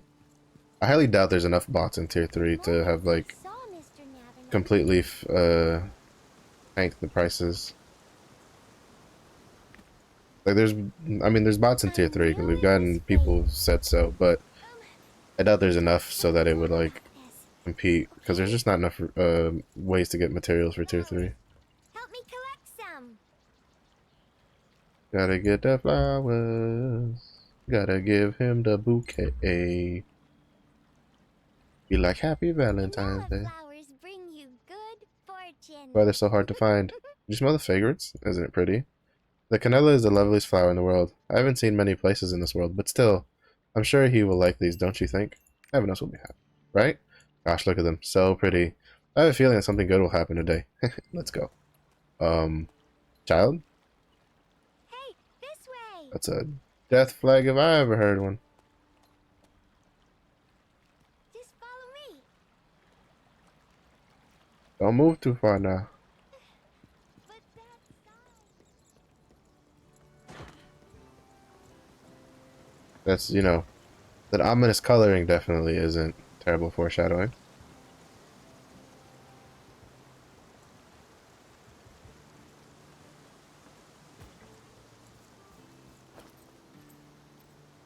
Wow. It's so cool that you can climb this cliff. Mr. Navanos is still cooler, though. There. Let's take a break. Huh? You're already tired? Are you sure you're really here? You didn't lie, did you? Okay, in the meantime, I'll sing you a song that I learned from him. He told me not to share it, but since you collected the canela flowers, I'll sing it for you. Na na na na na na na na na na.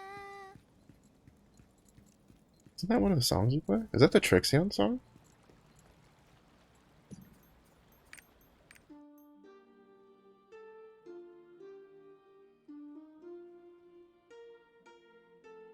I think that's the Trixion song.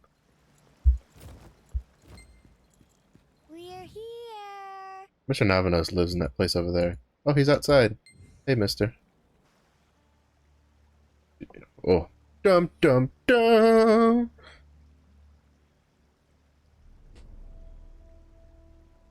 Right there, Sephiroth. You traded in your sword for a katana recently? Mr. Navanos! I'm here.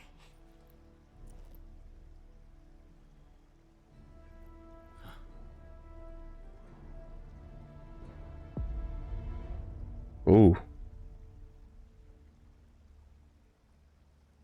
Those are not very welcoming eyes. Those are the eyes that have seen something. Navanos, you have a guest. Never seen you before.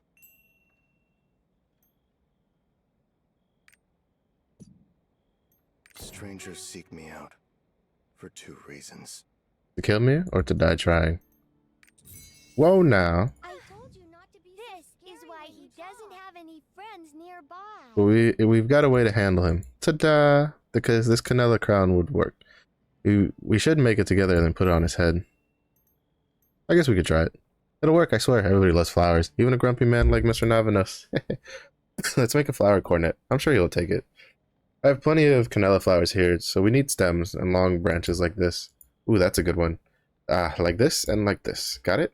What are you doing? Follow me.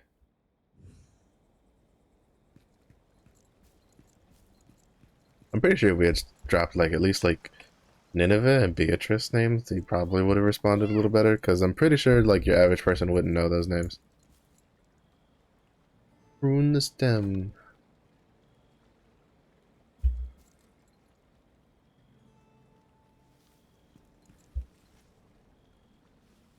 Gotta pick all these up. Deliver the material. That was fast. You found them. Now you take these and put them like this and like this, then you just connect them. You can do that, right? Weren't you going to make it? What? Come on, show some effort. Make it go faster. Maybe I should make one too. Will Kadan really wear a flower crown? I think Mr. Navanos doesn't get bored. He never comes down to the village. Sandy must like Kadan very much. How many bars we're gonna go through? We've been here for like 3 years. I'm worried for him. Mom says it's dangerous to be living in the mountains alone. Take extra leaves and finish the flower crown. You're awesome! I have something for you too. This is my gift to you. What is this? This is a grasshopper flute. I made it with some grass while you were making the flower cornet. Mr. Navanos liked how... Mr. Navanos told me how to do it. Grab the tail and blow like this.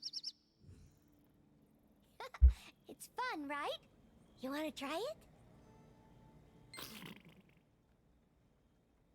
Mr. Navanos knows so many things.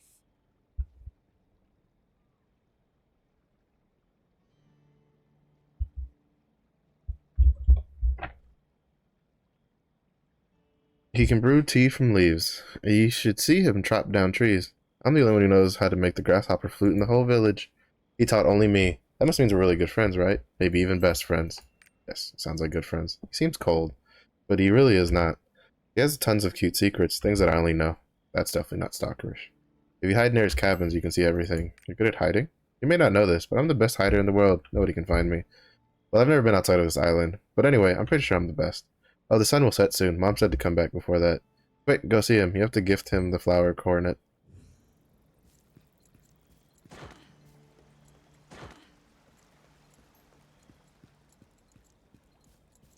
There's Are you a brushing leaf it in your off? hair. Aw, so nice.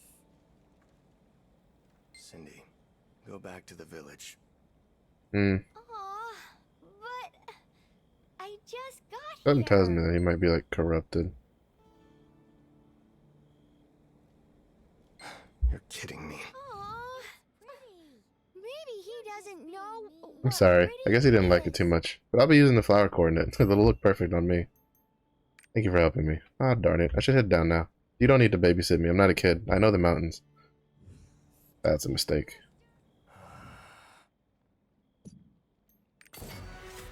Ooh, roster level up. Don't mind if I do.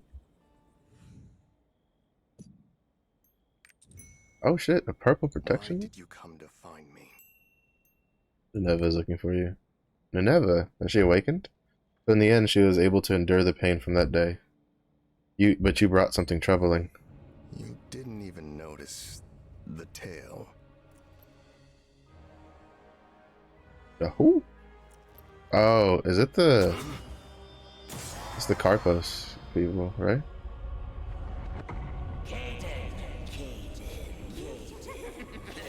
Oh, it's Pickle Satan. See, I knew the crow was weird. After all this time.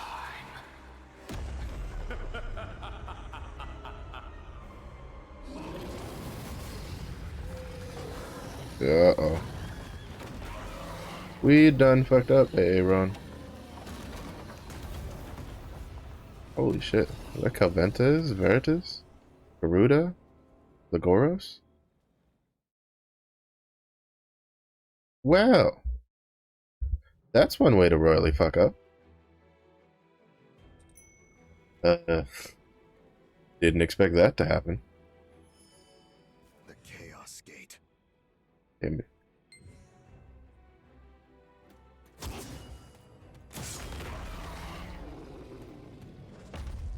There's no time.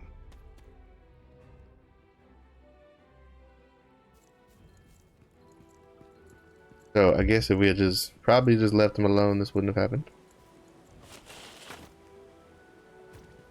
Because he was probably trying to... Oh, so maybe the Chaos Gates were trying to open... Was that why they were opening in Phaeton? Oh. I think that's what Theamine was looking for in Phaeton. I think he might have been in Phaeton for a while, which is while the Chaos Gates were opening. That's Garuda. There's the Goros. So now you know why we call Guardians, because they're not from our side of things.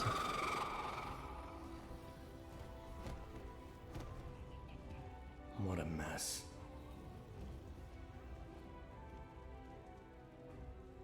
We need to hurry.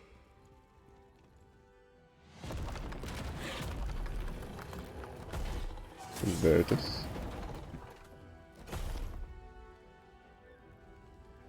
Right there, Sephiroth.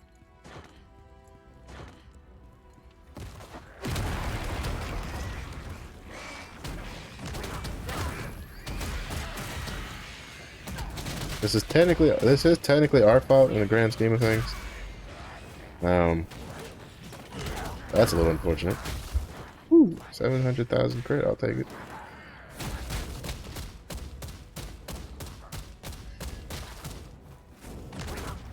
Good job. Like, cut that shit out. We're saved now. This can't be Run, happening. run, run. I was dead. I apologize about turning your houses into marshmallows.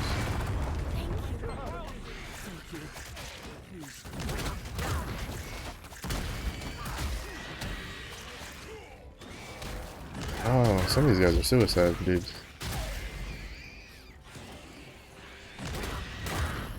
Or at least they blow up on death.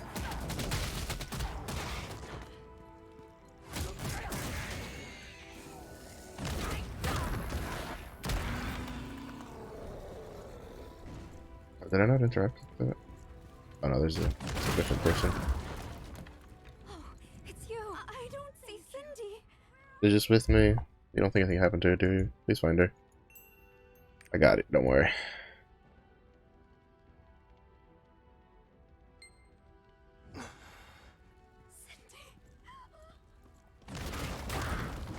Oh. Somebody help. Uh-oh.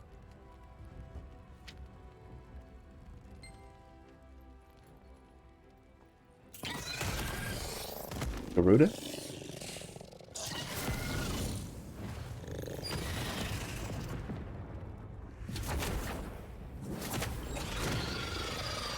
Here's who we get to fight at 14-15.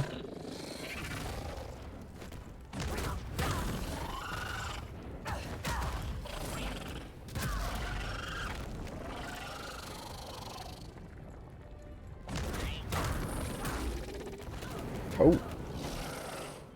Okay then.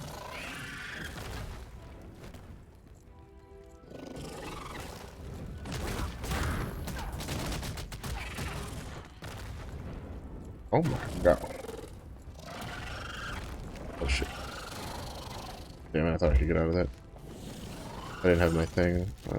My thing was on cooldown. What the hell is this? What are you doing, you stupid bird?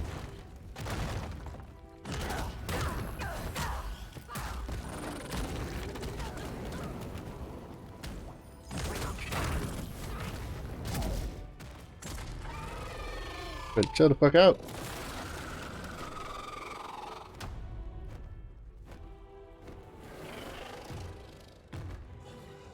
There's Caventus, Veritas, and Garuda, or at least the models they're using.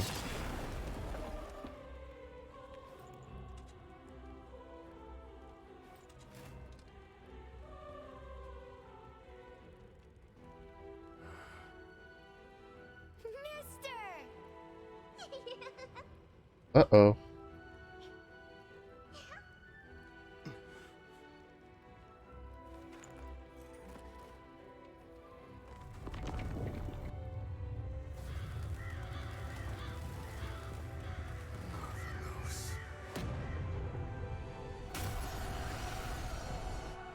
Holy shit.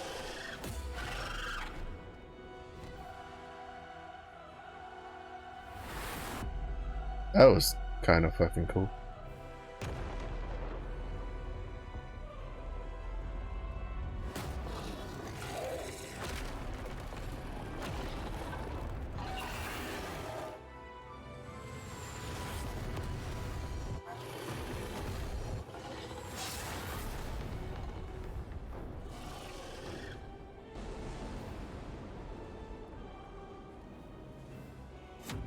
He's not gonna end up being something like Regulus or something in human form, is he? A big ass fucking sword.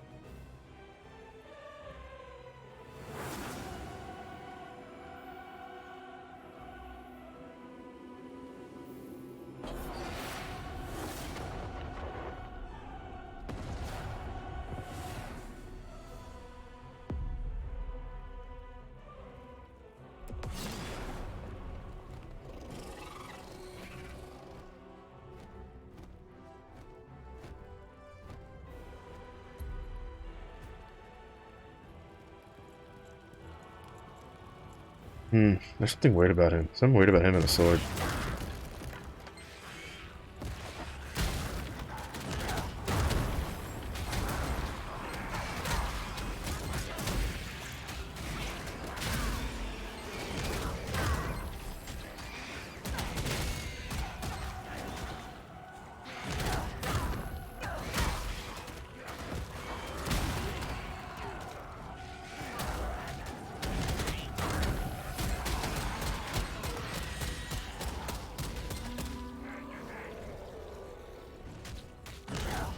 There's always the one.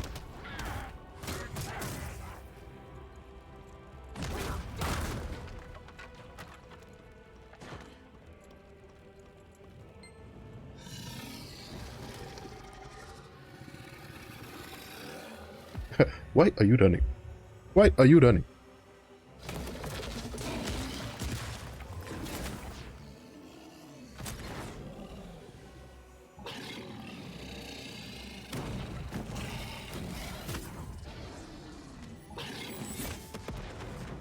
I feel like what is I think it said that both Regulus and Vargas I think are missing. I wouldn't be surprised if maybe he has some connection to one of the two.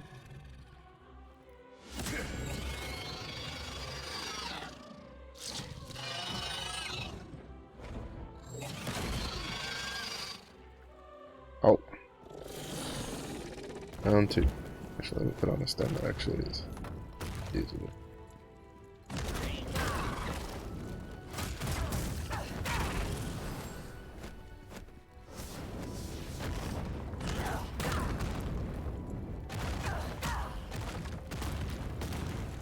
Get my drone stacks ready.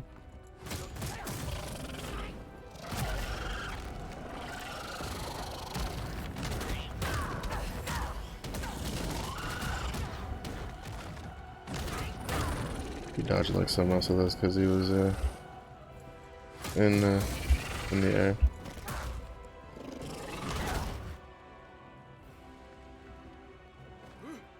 Swing.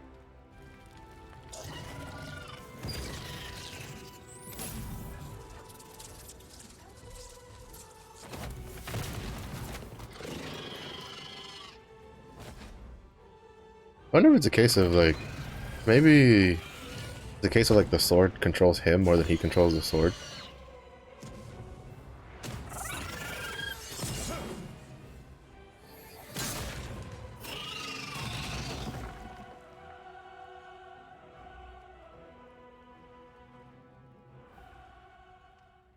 Because like so we know Velcruz is a sword that uses like a demon eye to become sentient. We can do the assumption that the Theomine's blue sword is probably the equivalent to that, since they look exactly the same, but one's red and one's blue. And I wouldn't be surprised if maybe Navanos' sword has something like that attached.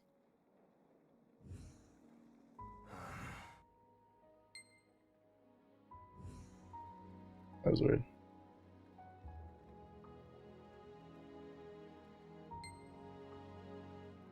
Precious things break easily. They always do. True then, true now. It's too soon to give up. Cindy might be alive. Kadan leaves without a word. Is he going to find Cindy? I should follow Kadan. She did say she was a good hider. Look for survivors. Make sure to check under the collapsed walls too. Oh, you were safe. Safe too, thanks to you both. What are you doing? We're searching for survivors. This is devastating. We're still alive. Could you please help us? No problemo. What's happening?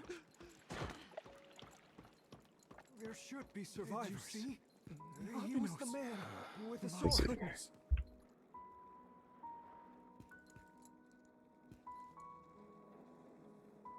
There's no presence.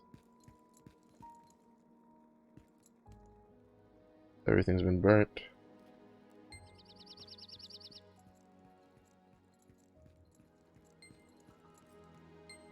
There's a sound. Who's there? Atta girl. Back to back hide and seek champs. Mr. Navanos. What kept you so long? I was so scared.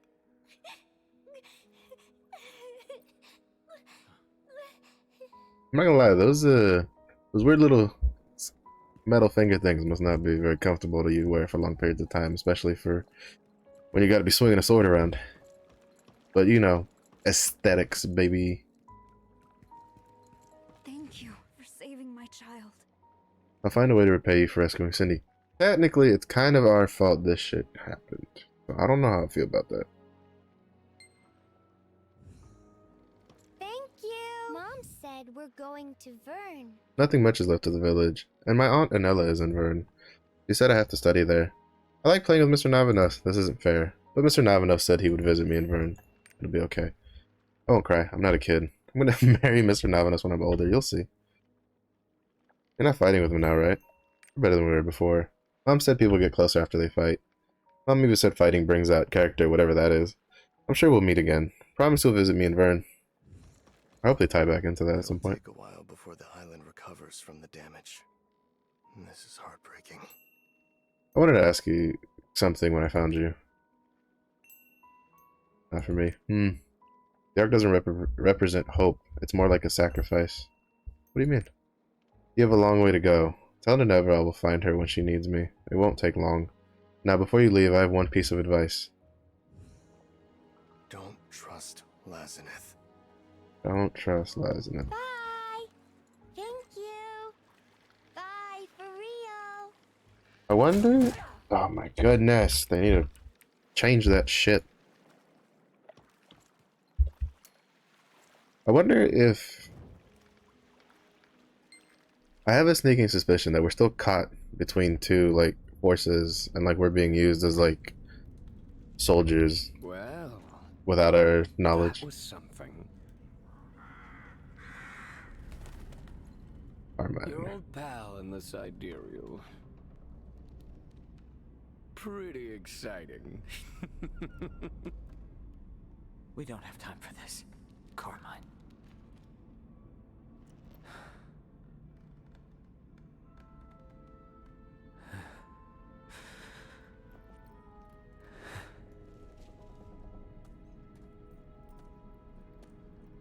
You gonna absorb the Guardian?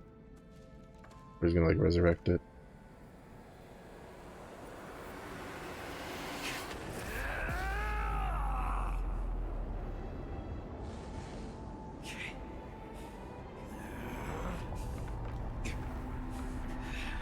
It looks more like he's absorbing it, You no? have quite the gift.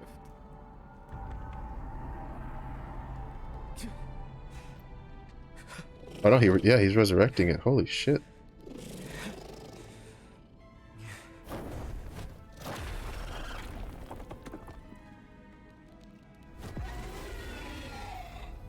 And it went gold.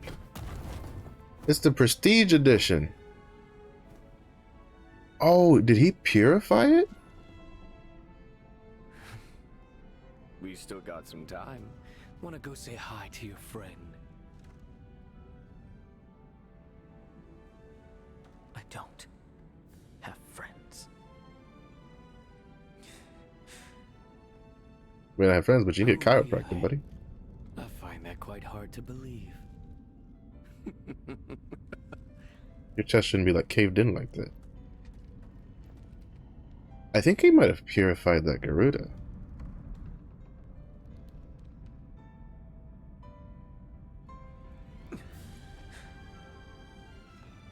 I guess I could have some interesting connotations for the future.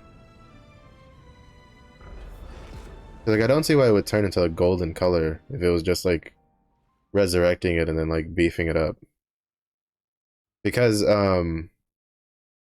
if you notice, Helgaia, the pet box for Helgaia has, like, a couple different colors, and one of them is yellow. Was, like, the golden yellow. So, I'm kind of curious if that's like what Helgaias are supposed to, like, eventually evolve into or something, or maybe that's like the highest level Helgaia, and maybe the Garuda is like the chaos corrupted version of Helgaia, or of that Helgaia, because, like, I have the yellow pet. It is like this one. See, it's the same color as what that Garuda got turned into. Because The Garuda is the same bird family as these guys, and I think the box has this, like a. I know it has this. I think it has like a red version, and a blue version. I think it's in the store. I think that'll keep going while I'm in the store. I hope it does. Mount pets, pets. Yeah, Helgaia. Yeah, so there's a red version. That's red Helgaia. I think this is supposed to be the Frost Helgaia. Then you have this one, and then you have this purple one, which looks cool. I actually wish I had taken the purple one over the yellow one, but at the time, I had chosen based off of ship for like the dispatches. Like I had picked based off of what I was missing for dispatches. Actually, is there no guy selection chest for cheap? Probably not, right? Yeah, the cheapest one is the stupid lion things at like 4 point. Wait, are those not tradable? Actually, the cats go for quite a bit. Hold up.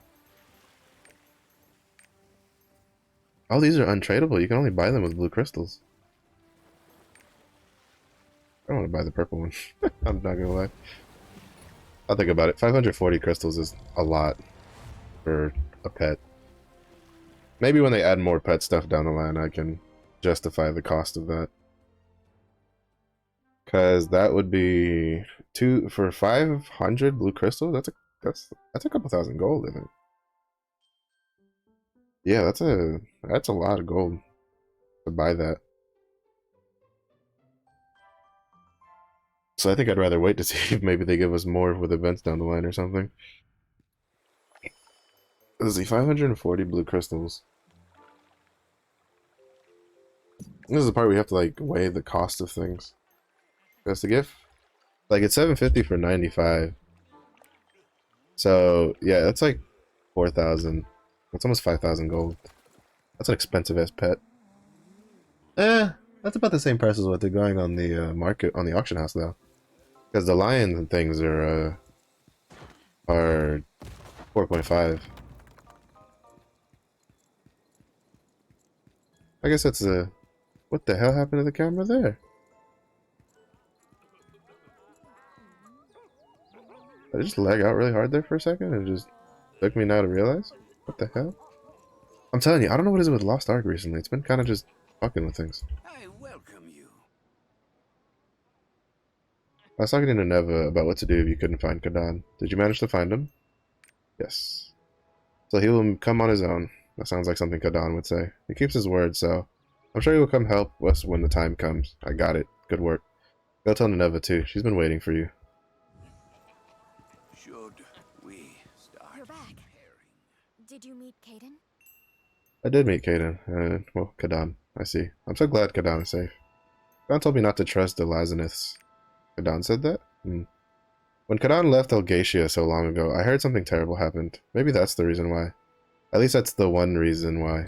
Or at least that's one reason why. I trust Kadan. But I trust Kadan. If ever Arcadia is in trouble, Kadan will return. Sinister winds are blowing, just as they did 500 years ago. There's not much time left. As long as everyone is here, I'm sure we can do it again. Let's protect Arcadia together. A purple protection rune from this questline. Kind of insane. Don't mind if I do. Put that. What did I put on this? I put overwhelm, right? Put that on there. Alright, so that's the Kadan questline done. That was pretty cool. I guess the plot twist is or like the foreshadowing of a plot twist is the Lazaniths. They keep, so like, for instance, so Nineveh and Beatrice are Lazaniths. And then there's other ones that stayed in Arcadia that lost their wings, and I was thinking lost their eyes too. They're like the blind bard people. And then there's the Lazaniths, I think, that left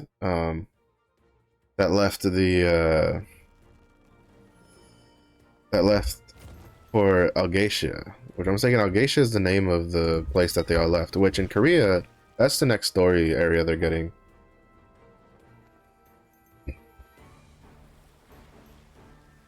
So you know,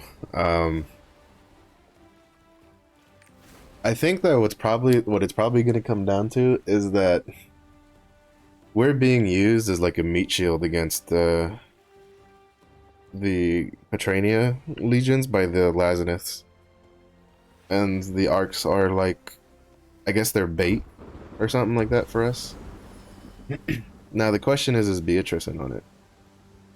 Because Nineveh, I think she's probably out of the loop for Lazarus, but Beatrice, I'm mistaken, is supposed to be the only one that's, well, because like Nineveh kind of like breaks the convention, because like supposedly the only Lazarus that were supposed to have stayed are supposed to be in Trixion, which is Beatrice, and that the ones that stayed in Arcadia were supposed to lose their wings and powers, but Nineveh exists.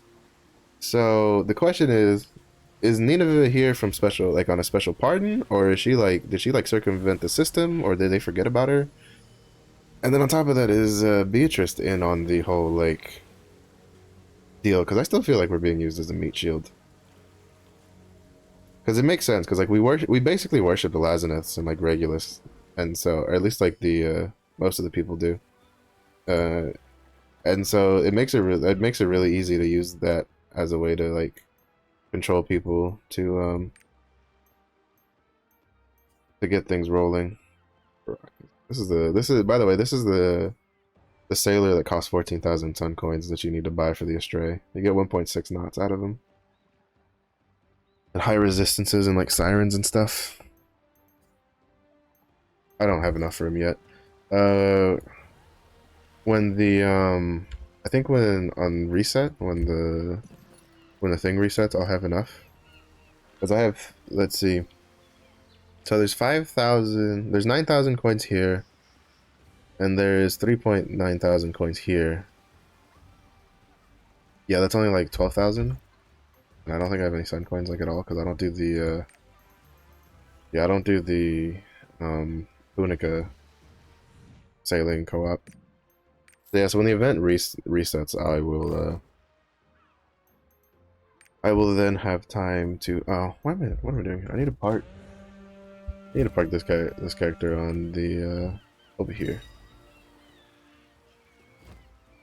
Because that is going to be the field boss I do later. Well, that's it for the Kadan quest line. It was pretty interesting. Kind of gave some food for thought.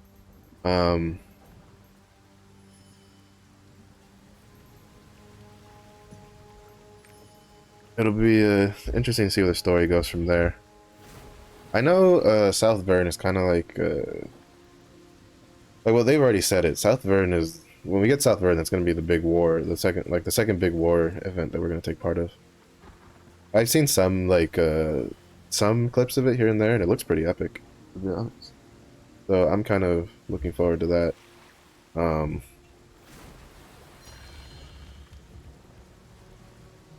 But aside from that, we're pretty much just waiting to see what they do with the game.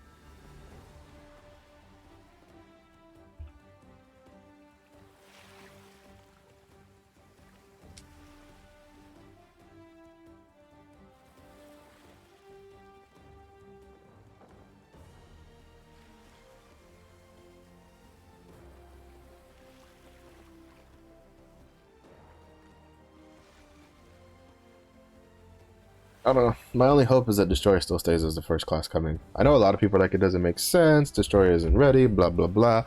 I don't care. I want Destroyer. So, you know, a little aggressive on it, but I honestly personally don't care in what state it's in. We know there's a patch coming. It got delayed. We know there's a PTR for the balance patch mid-April in Korea, and that it should come out probably towards the end of April, beginning of May. I still think that's perfect. Like, they might delay class releases because of that, because I think they will, like, I feel like if they could stick to the original schedule, that's probably why they wanted to release Destroyer and Arcana, was because those are like launch day classes for all the other regions, and if they had like remade, you know, they could have launched them with the balance changes. So I don't know if that's gonna like delay any of that. Okay, so we'll leave this character here. I will swap on the Striker and do the Striker's Chaos Dungeons real quick, and then I will come back do this character so then I can do the field boss in like 10 or so minutes.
So we'll do this, and we'll do the chaos engines real quick. I should be able to, bust out 2 of them pretty quickly. Does he have a? I don't think he has a preemptive strike stone, does he? No, he's got a adrenaline. Then, so I'll do his 2 chaos engines, and then I'll swap back over to my I'll swap back over to the whatchamacallit, to the scrapper to do her field boss, and then you'll get to watch me die like a dozen times. Let's see, 880, 920. Yeah, I've just left him parked at 880 for a while because it's like, it's whatever. It pumps a decent amount of materials to push the my berserker up. I might push him up to 1000 after I get the berserker to 1000.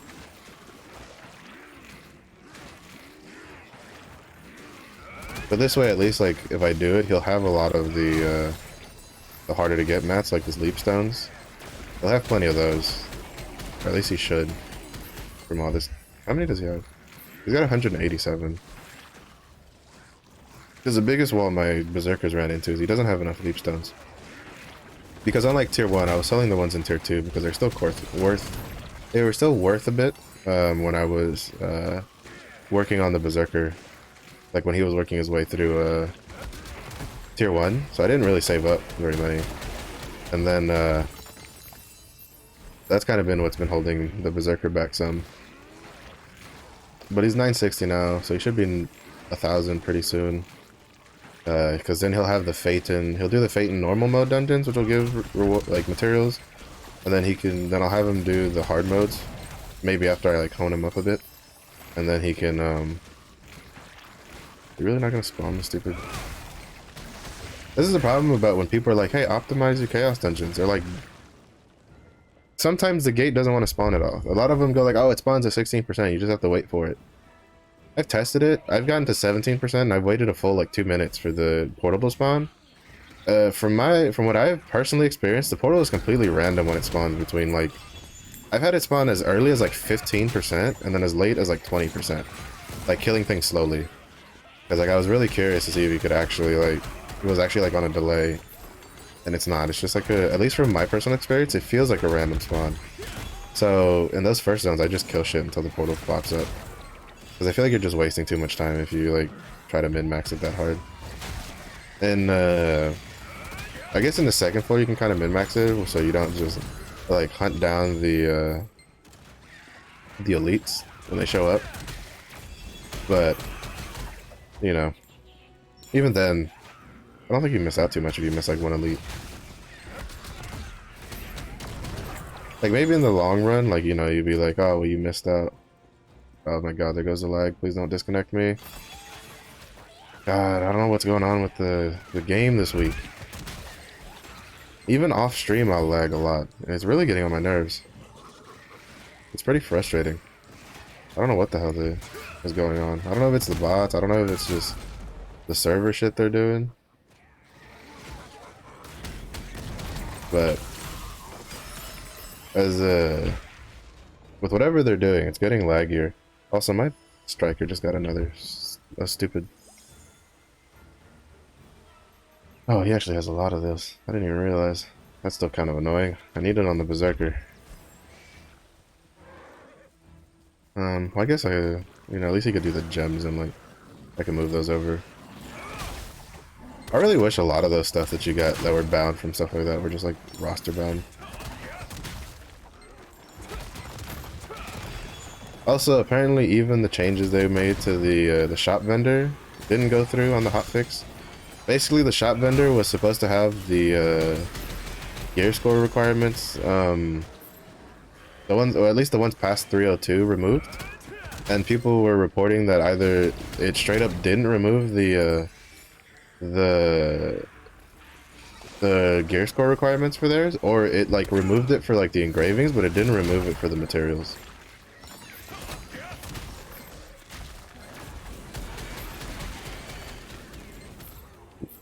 And I know a lot of people are like, it was probably a bad idea because of like bots and stuff, because the engraving books aren't roster bound. They are, they're tradable. And so they are going to tank the prices of blue and purple engravings for while this event is active. Because now all the bots are just going to go buy all the purple and blue engravings and put them on the auction house. So now is probably the time you want to keep an eye on the auction house for like your class engravings to see, to buy them.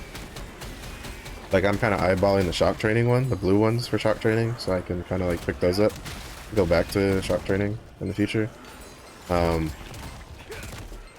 So if you were waiting for your class engravings, or at least the blue books, and maybe the purple books, I don't know how cheap the purple books will get. They might get pretty cheap, but now is probably your best bet at getting those engravings,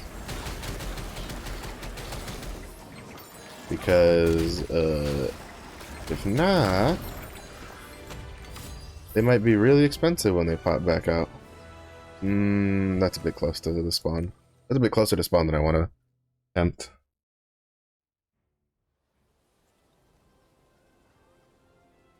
Especially because if the channel fills up too much and I get a empty channel, then I definitely won't be able to kill it. Any of you have... No, I'll keep this one though. Any of these any good? A crit? Nope. Nope. Nope. Nope. Crit 96. No. Okay. Unfortunate. But that is more Guardian Stones to feed the Berserker with. While I'm here, I'm gonna double check his, I think he has rest bonus. Yes, he does.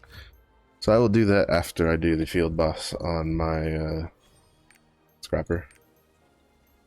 Because since Adventure Isles aren't on, don't fall into my streaming time frame anymore, I kind of just been trying to fit in everything else I can do, like field bosses, chaos gates, like that, when they appear.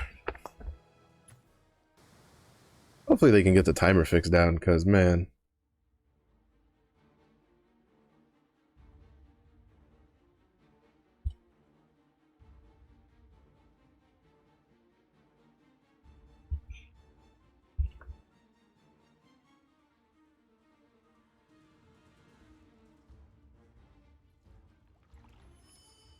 because I feel kind of bad for them, you know. I feel they tried to do something different with giving us like tier 3 and whatever and doing all this other stuff, and then I feel like it's kind of come to bite them in the ass, because I feel like the state of the client isn't very stable. There's a lot of bugs, there's a lot of things that don't work together. The oversight with honing, I feel like, came from the fact that, you know, they decided to mess around with the patches and give us what we do. I still will say this. I said it from the very beginning. They should have just rolled it out as is on a faster schedule. They should have just rolled it out for tier 1 and tier 2, maybe the first like month and a half, you know, like 3 weeks tier 1, 3 weeks tier 2, something like that. Well, maybe not that much. Maybe tier 1 and tier 2 for like a month. Like give us that for like a month. And then roll out tier 3, like Punica with that stuff for like, you know, after that. And then you can kind of roll out some other stuff slowly at a time. Like, because again, unlike other MMOs, Lost Ark has a lot of extra shit you need to do on your account. It's not just about getting gear. You have to get gear, you have to get gems, you have to get skill potions, you have to get engravings, you have to get armor on your tripod armor skills. Like, there's so much extra content that it takes, and it takes a long time to get all this stuff built together. There's the card sets. Like, I don't know how the hell people are going to clear Vulcan, because I'm pretty sure most people won't even have the crit card set done yet by the time Vulcan comes out, if he comes out next month. And you know, and we haven't had a lot of catch-up mechanics for that. I think that might be part of the reason they took off the gear score requirements on the engravings and stuff on the events. Yeah, you go, man, that's going to tank a market, but at the same point, it's going to make it easier for people to build their engravings, which is a really big part of your damage. You have to get the runes. That's another really big part of your damage. That takes a lot to do.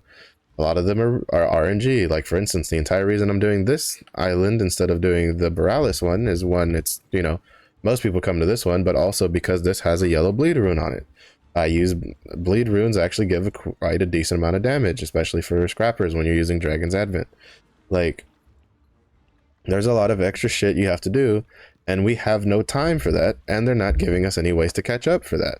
So it's like, they really need to slow shit down. I get it. Their main concern was that players wouldn't play the game long enough. This is going back up in price though. Players wouldn't stick around long enough if they stuck them in tier 1 and tier 2. But again, the experience that players are having now is not exactly very convincing to stick around either, because there's just too much shit that's wrong with the game. So I feel like they just shot themselves in the foot by rushing too much. I feel like this is also just a fact of life. If you rush yourself too much, you kind of end up usually dicking yourself over worse than if you had just taken your time. So at the end, I feel like they should have just followed the game plan. Like, you know, do an expedited schedule, but you know, there's a difference between like an expedited schedule and then going like Mach 25 right off the start, which is what we're doing. Like, they also I feel like they might have just listened to the wrong people, because they also listened to the people from the CBT about how the Guardian raids in tier 1 and tier 2 were too easy, and then they buffed the health so much that it made it very difficult for new players who had never played the game before, don't run Grudge level 3 because they're not very good at it, or they run Grudge level 3 and they get one-shotted because they don't understand how the game battle combat system works. And then, you know, now they're failing all their Guardian raids in tier 1 and tier 2. Like, you know, whoever they got, obviously, you know, they need to, I don't know how you would differentiate between people who played on like the Russian client and those who didn't, but they aren't listening to the right people in certain changes. Like, to be honest, when they did the adjustments for the Guardian raids for tier 1 and tier 2, they literally should have just decreased their health. I feel like that would have been a very easy fix, and it probably would have solved all the problems. Because if there's anything any experienced MMO player understands, is the more health a boss has, the longer it takes to kill the boss, the higher the chances that you'll wipe due to a mistake to mechanics. That's just a fact of MMOs. I feel like the other thing is, why the hell did they why did they, you know, decide to mesh normal and hard modes for at least Gate of Paradise? I don't know if the other ones had normal and hard modes for the other tier 1, tier 2 dungeons, but I feel like they should have just left it as normal and hard. One, you would have let them, you know, the easier players have a better, like a lower experience, or lower point for experience to get used to the content. But two, you would have also given more gold to get, you know, because then you would have gotten it from normal and hard. And more chances at engravings and more chances at cards. Like, I don't know, I feel like a lot of decisions they made, just that they maybe on paper it sounded like a good idea, but in practice was honestly a pretty shit idea to do. So they kind of just it kind of just makes me kind of just scratch my head at it.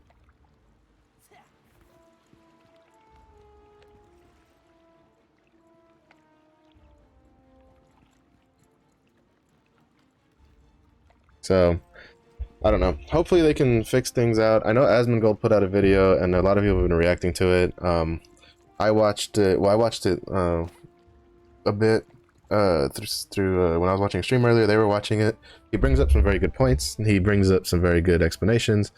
In some cases, it's kind of. I feel like a lot of people were saying we need challenge guardian raids and challenge abyssals, but to be honest, I feel like they should just do the honing rates and then give us like more supportive events. I personally don't think people are ready for challenge raids and challenge abyssals, especially considering that like, well, like I don't know what they're gonna do if the challenge abyssals have the same health values. Like as long as they don't fucking touch them, it's probably fine. I think the first couple wouldn't be too bad because the first 3 would be like Erno, whatever the second one is called, and then Lagoros. I see Lagoros. I think most people have done those enough that they have those down. But once you start getting to that second page for challenge guardian raids, that's going to be a shit show. Like I'm just going to call it right now, because they get new moves and shit. So I don't think challenge guardian raids are probably the way to go. Especially since they already mentioned that Akates, like the one mechanic they changed on Akates, which is he spawns with 4 statues instead of the random amount of statues. That's not going to be a thing in this challenge guardian raid version. I think more than anything, we just need the honing buffs. The 50% material cost reduction and the like 10% flat success rate chance. Like, I think that's what we need more than the challenge guardian raids. At least at this point. I think we need that. I think we need events that let us get engravings a little easier, at least green and blue ones, and gives us card packs so that people can complete their crit rate card pack set. Because I feel like that's going to have a pretty big, from what I understand, that has a pretty decent like effect on your DPS. So I think there's a lot of extra systems that they kind of like didn't take into account that players need time to build. That is what's affecting this game. Also, for the love of God, take off the grudge engraving on the stupid example for engravings on the load screen. Like, Jesus Christ. Like, that's another problem that people are having. Too many people are telling people to run grudge level 3 when they don't know how the game works. That's why, and too many people don't understand that you need to run grudge at level 3. So they're running around with grudge level 1 and 2, and they're getting splatted. They don't know why, and they're not dealing that much damage like they've been told they were going to. So they're probably getting frustrated and just quitting the game just based off of that. Like, I think this kind of leads me into my next thing. People need to stop like listening to streamers and YouTubers so much, and well, at least like stop taking their word as like holy gospel on something. Like, you need to kind of like make your own decisions, especially when you're playing an MMO. When you're playing an MMO, especially when it's like new to you, kind of fuck what everybody else says, except for maybe some extreme circumstances. Because I played some free-to-play Eastern MMOs that you kind of have to like. If you didn't follow what people said, you're gonna regret it later. But like Lost Ark, I don't really feel like it has that. So kind of just play play what you want to play. See what people do. See how things go. Cause like when you follow what someone else tells you to do, you won't enjoy the game most of the time. So it's just the way it is. I do think that like, so I think Argos as a whole, I think it was a bad idea, personally. I think what they should have done is they should have done Oraha, like the tier 3 abyssal dungeon, like have the normal mode out, and then around the time that they would have released Argos, instead they should have released the hard modes of those dungeons at that point. And then after that, maybe release Argos. Because the point is the abyssal dungeon gives you legendary loot, like our hard mode ones, which is new to our version, is you get legendary stuff. That's why it's 1370. Well, actually, the other thing they should have done is not fucked with the gear score requirements of the Guardian raids in tier 3.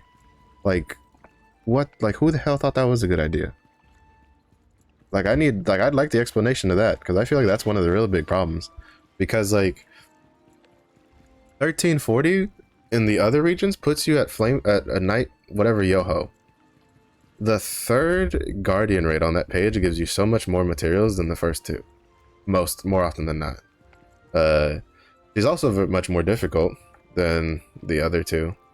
But even then, but like the point is that they souped up Egrexion because they raised the level that you need to fight him at to 1340. So they had to. So from what I understood, they upgraded him to make him harder. But then at the same point on the Abyssal dungeons, I heard that like the hard modes, which were originally I think 1355 for the hard modes in other regions, it's 1370 for hours, but they didn't like increase the difficulty of like the hard mode past what it is in other regions. So apparently it's inherently easier because you're at a higher gear score, but the like health values and the damage is still at the same like level. That and you get legendary out of it, so I don't think that's too big of an issue. I think the Guardian raids really kind of affected it more than anything, because you have huge leaps. You go from 1302, you're stuck with the Armored Scorpion until 1340, and then you're stuck with Egrexion from 1340 to 1370. Like those are really big gaps that just don't make any sense. And then I think, and then if I'm mistaken, like isn't Belganus like 1400? Like it just doesn't make sense. I'm just gonna stand over here. Oh, cheeky bastard. Who still has her like buffs up? The Gunlancer interrupted her like start off AoE thing that she does. Also get ready because I'm gonna die a lot to this because I can't see like half of the, but like my health is already like at half health and I don't even know what the hell I got hit by. Can't see shit on this island. Also doesn't have that like, oh there's a lot of, I think there's a lot of like maybe, okay I don't, pretty sure I wasn't in that, but it feels like there's a lot of like 1370 people maybe, or like at least decently geared people, because the health bar is definitely going faster than the last couple times I did this late at night. Oh, I died to something. I don't know what the hell I died to. The worst part is that sometimes she'll like move over here and then summon a ring where if you get hit by it, okay, yeah, like that took like almost all my health and I just came back. So this ring right here she does, sometimes she'll do that like on top of the spawn point, and if you spawn, it like instantly kills you. And it's actually kind of funny to watch. But yeah, the silver cost for this chick is ridiculous. Oh shit.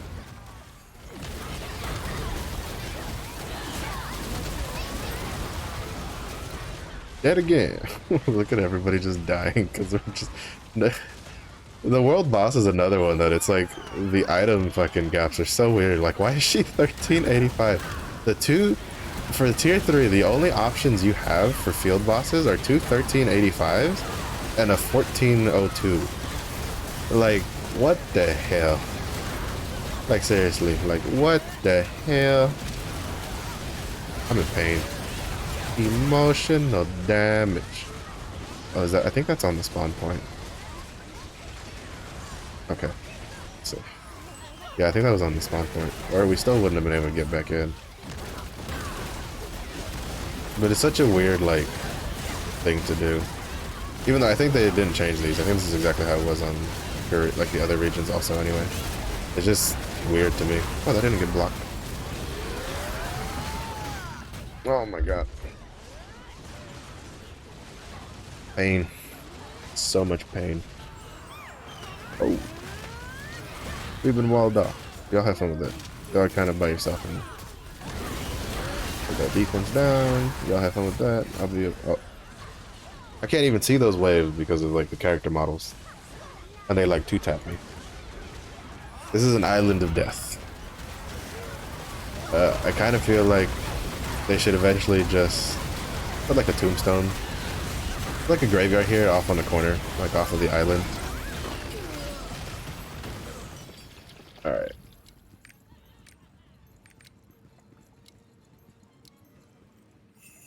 Alright, what's on Divine Protection? That's a waste. 42, that's a waste. Heavy Armor, that's a waste.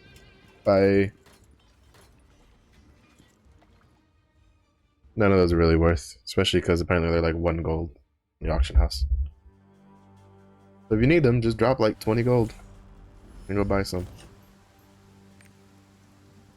Heavy Armor is probably worth holding on to for the future because in the future, when Rowan comes out, you need your own engravings, and a lot of people use Heavy Armor. Oh, that's 192 gold. That went up in price. Oh, right. I forgot, because people figured out that bards use Heavy Armor, so that actually was worth something. What about Shield Pierce? This is another one that, this is another one people will use a lot. I'll spend the 20 gold. I don't need 120, I need 20.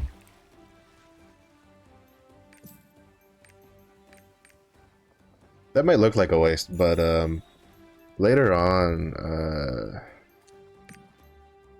this is more for the future. Are they all 20? They're all 20 except for that one. I'll buy the 20 of these. Basically, I'm doing this now so that way later on they won't be too much more expensive. Why is this going for so much? 9 gold. And people were buying it for 9 gold. Fuck that noise, dude. I have an ult in tier 1. She'll get me what I need. Oh, I even recouped some because when I went to go buy some, someone must have... Nice.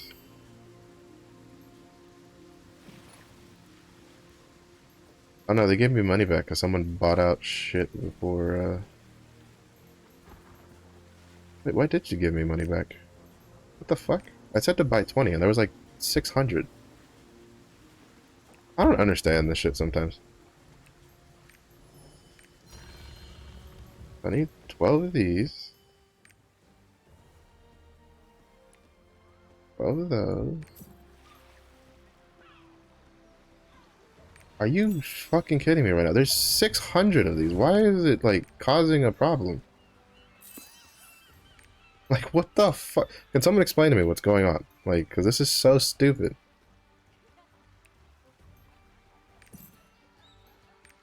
Jesus Christ.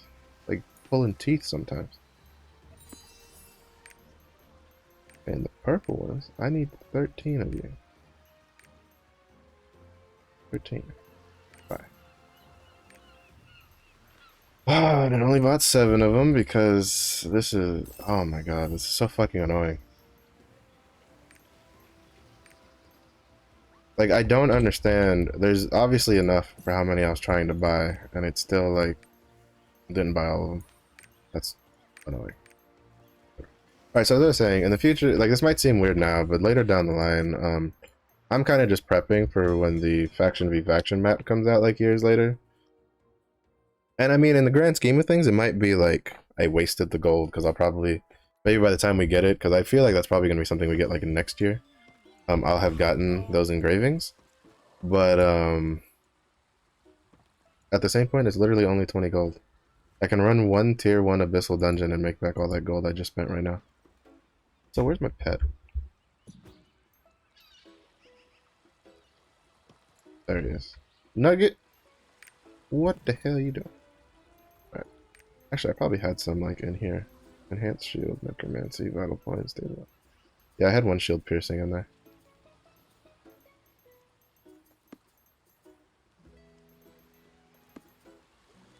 It only stacked. Okay, it only stacks to 20. There's probably a shield piercing in here. And I might have even had, like, well, no, I wouldn't have had read it already. I don't have shield piercing level 20 for the green ones yet. We'll have it 1 barricade. I need to hold on to that. Drops of ether. Master of Escape. I didn't actually have a shield piercing for this. But I did have a preemptive strike one. Oh, that's right, it doesn't open when I'm in here. Anyway, we're gonna go back to the striker and wrap up the striker stuff. Alright. Be the 1 golds. Oh, 4 gold. Yeah, nobody bought any of the other ones.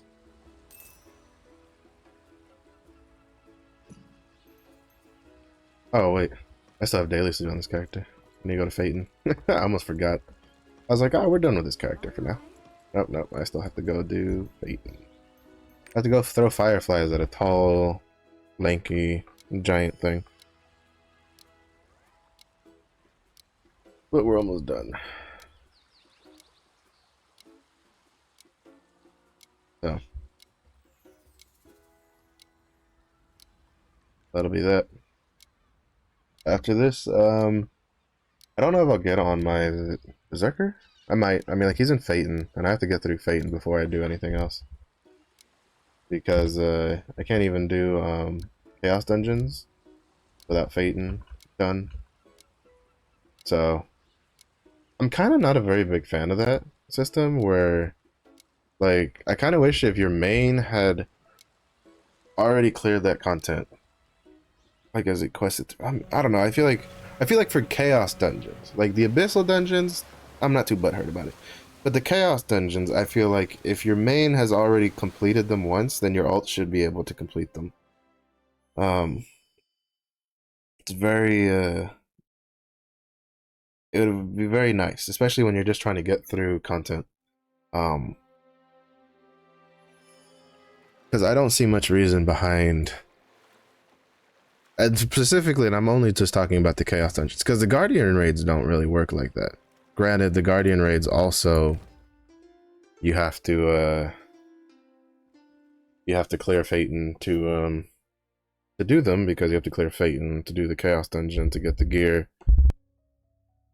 Get a high enough gear score to do them, so maybe that's why.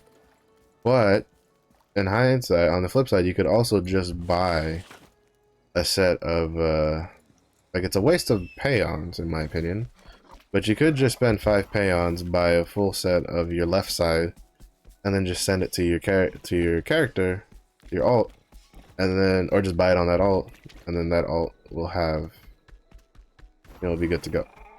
I personally feel like it's a waste, but that is one way to do it. I don't know, I just feel like they should at least let your alts do the proper Chaos Dungeons. Like, for instance, my Shadow Hunter is 460, but I'm not gonna do Rohendo with it. That quest line takes way too fucking long, and I don't care enough for the character to deal with it. Did somebody kill these? Yeah, somebody had just killed it. Interesting.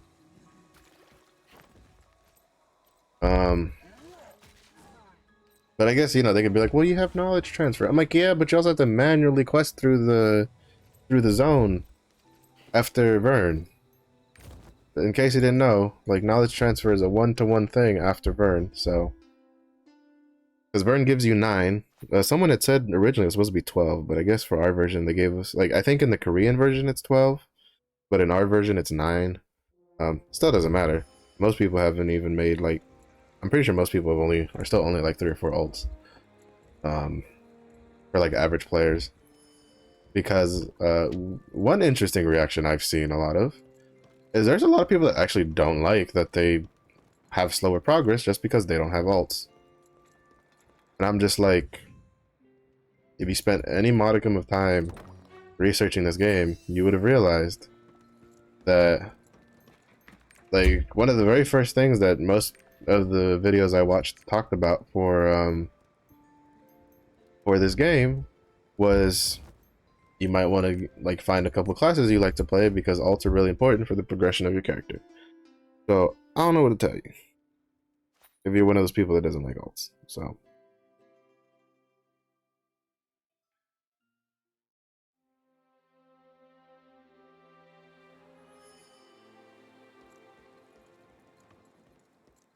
it is what it is.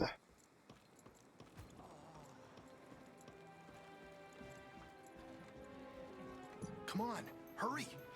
Yeah, we're gonna drop her off at Yorn, leave her on the dock, because the next time I probably, well, I still have to do her, like, Armored Scorpions later, but next time I probably log on to her is to do the sailing co-op, which the first one is at Yorn. Also, I like So far, out of all of the capitals, as I'll call them, basically the hubs, Yorn, in my opinion, is the best one. One, the placement of like the honing to where the like Chaos Dungeon Guardian stuff is pretty nice. The Abyssal Dungeon placement's kind of weird because it's off like by itself, fucking off in the corner. And I think the Abyssal Raid like thing is over there too. But the Chaos Dungeon and the Guardian Raid are like right next to where the honing stuff is, so it's really easy to run back and forth there. The other one would have been Lutera, but like every bot and its mother is in Lutera, so I'd rather just not deal with that. So I just parked my character in Yorn. I personally don't like Vern's layout. I know a lot of other people are like, oh, I mean, I know in the future I'll have to set Yorn as my, or Vern as my, like, hub. Actually, I still probably won't. Because in order to queue for Legion raids, we'll need to do that. Because that's where you queue for Legion raids, is in Vern. So, but it is what it is. I'll worry about that shit later. That's a future me problem, not a present me issue.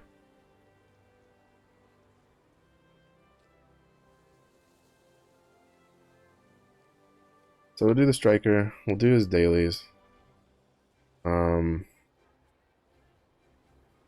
think I grabbed the Zanila one on him, right? Yeah, rebuilding Zanila.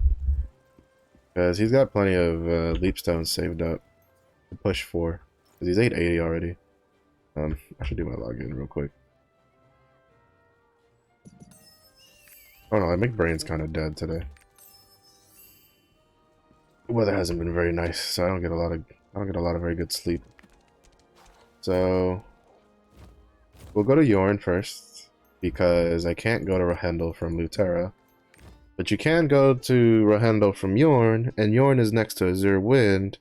I'll go do the Azure Wind daily, then I'll go back, and then I'll Ocean Liner from Yorn to Rohendel, and then I'll go to Zanila and do that. Oh, actually, I can go to Yorn, do Yorn's daily, then go do the Azure Wind Isle daily, and then go back to Yorn, and then go from do the Ocean Liner over to Rohendel. That's actually not too bad of a route, to be honest. Also, while I'm in Yorn, I can just move this character's return point to the Great Castle, because I think his has been in Lutera this whole time. Yorn? Oh, I need to go to Trixion too. I remember to go to Trixion, Arthentine, and Blackfang. Keep doing my rapports.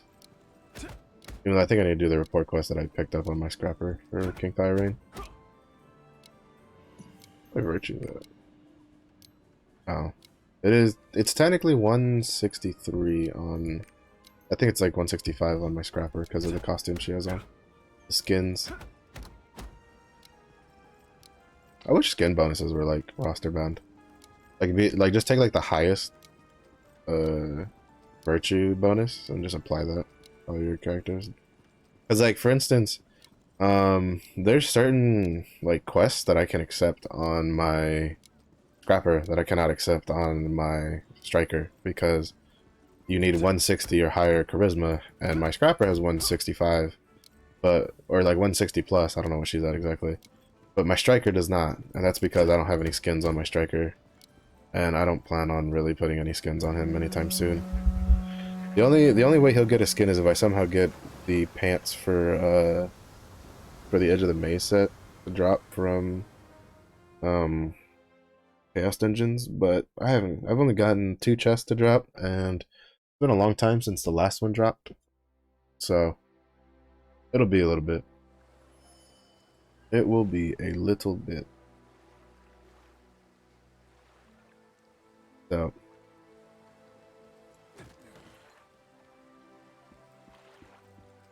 alright.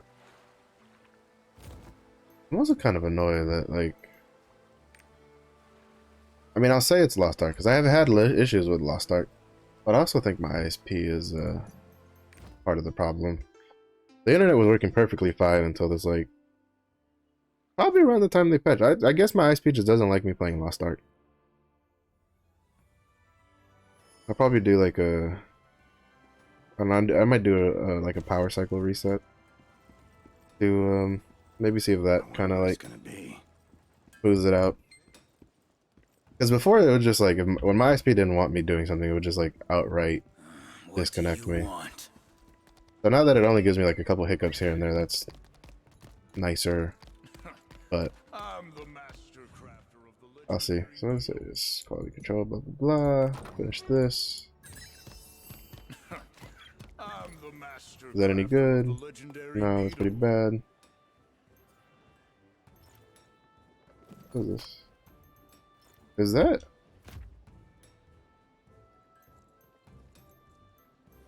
What is that? What was that for? Did it give me? What? What? What the hell? I'm pretty sure it had like the multi-page thing on it, which is like for collectibles, but oh well.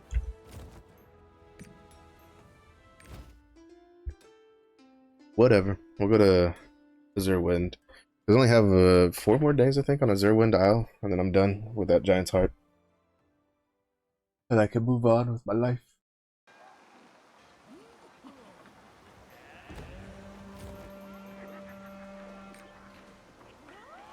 Over here.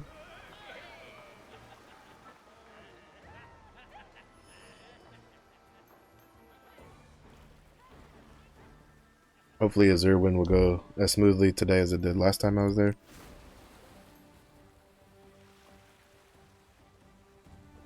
He's got 99,000 fragments. That's a bit much, but is what it is. This one's going to take a bit more because I need 3 days here. And then I think the level 5 is 15 days. Hold on.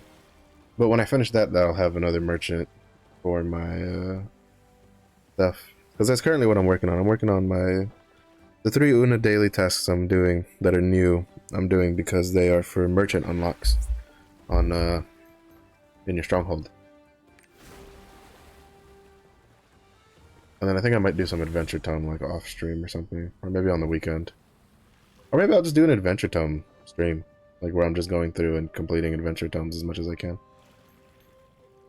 or at least what's easy. Because there's a couple things that you have to like wait a while for. Like I'm not gonna do the I'm not gonna sit and wait on stream for like Kasryk and stuff like that. Actually, is Kasryk a field boss? Because I could just kill that today. Kasryk might be a field boss. No, he's not. And neither is... I thought Maneth was a field boss, but he's not a field boss either. He's just a map boss. I need to go... Basically, I have to go sit and wait for Maneth and Kasryk to spawn to get those kills for those Adventure Tomes. Technically, if you want an easy Ignia token, the easiest one you can get is West Lutera, because it only has 1 rapport NPC that you need to do. And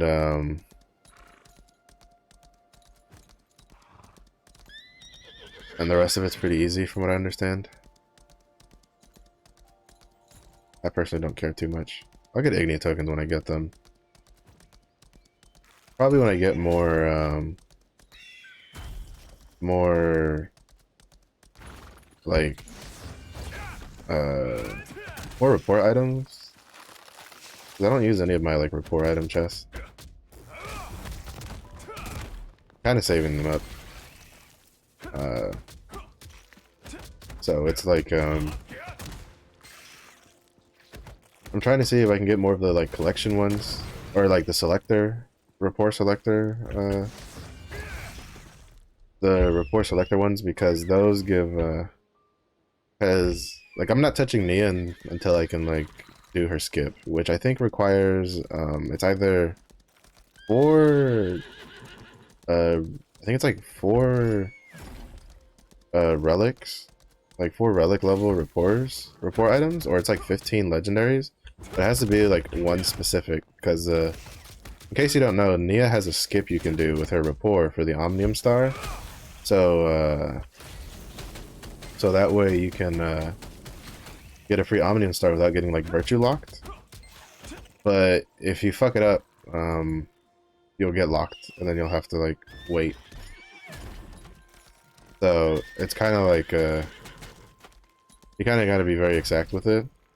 The other reason I'm not in a rush is because Omnium Star wise, I've only gotten 2, which is the one you get from the quest, and then the one you can buy for Sun Coins from the boat. And I haven't had luck from Stella's. She hasn't dropped hers yet. And then there's an Omnium Star from Moat, who apparently has a decent drop rate, but he is a little outside of my wheelhouse at the moment. I think I might try getting his once I start getting like higher gear score, because he is 1402 if I'm not mistaken. Like I've heard that you don't actually have to deal damage, like even if you get blocked, as long as you've tagged them, you get credit. But to be honest, it just also means you'll get like fucking destroyed, like if he even breathes on you at my gear score level. And I would rather that not, like, I don't just get insta-wrecked by everything. So I don't know, we'll see. I've seen some other people, like, you know, D-Day, Wave, Body Count, kill Moke. So, but I think most of those people are like 1370 or higher. So, it is what it is. Yeah, this little pocket right here is pretty good for, like, this little pocket. I'll just, like, right here is really good for completing this quest, because you get some mounds that if you stomp on them give you it'll pop out like 2 or 3 on more often than that. It'll pop like 2 out per mound, and they respawn pretty quick. And then like there's usually a cluster of like 4 or 5 that spawn there. So it's a pretty easy way. If you have a friend, it'll probably be even faster, because you can just have your buddy like be on the horse, and he can stomp out the bugs, and then you can like quickly hit them before they run away, and then you can both tag them and melt the stuff, and that's probably even faster. But I don't know, I think it might be too fast where you'll like beat out the respawn timer though, so I don't know if that's worth it. It's worth a shot, but most people do their daily solo, so it's kind of up to you. So we'll get this. We'll still be doing this one for a while, but hopefully we'll be getting some new merchants here in like a week or so after finishing these reputations. I think this is another thing I don't like about the game though, is that like it doesn't really explain things to you. Like for instance, apparently, let's see, well I can't show you because of Phaeton, but we'll go to Northrend.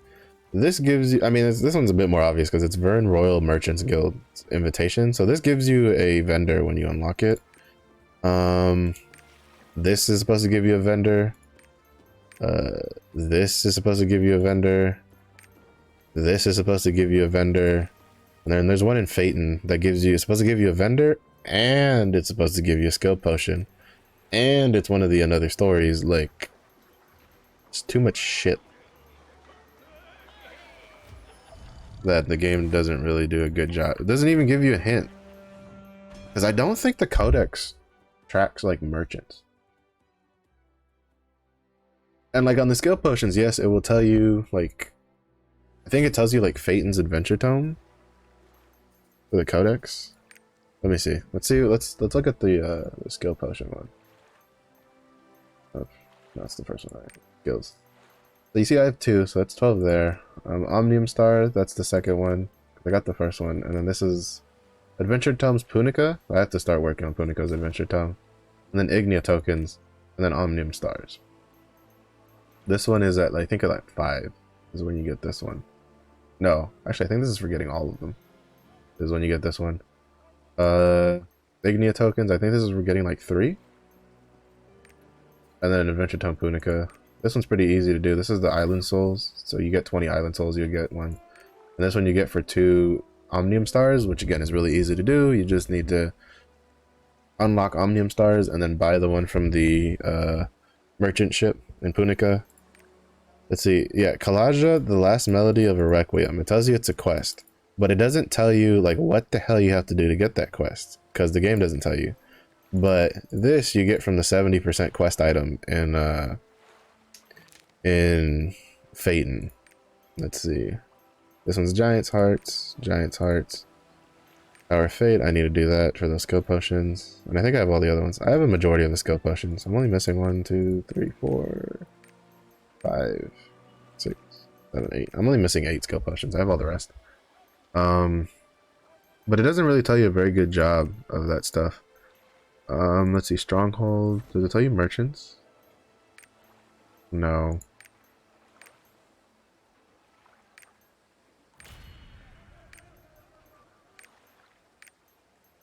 Stronghold. Yeah, this is Stronghold crew application, which I need to start getting some of these. But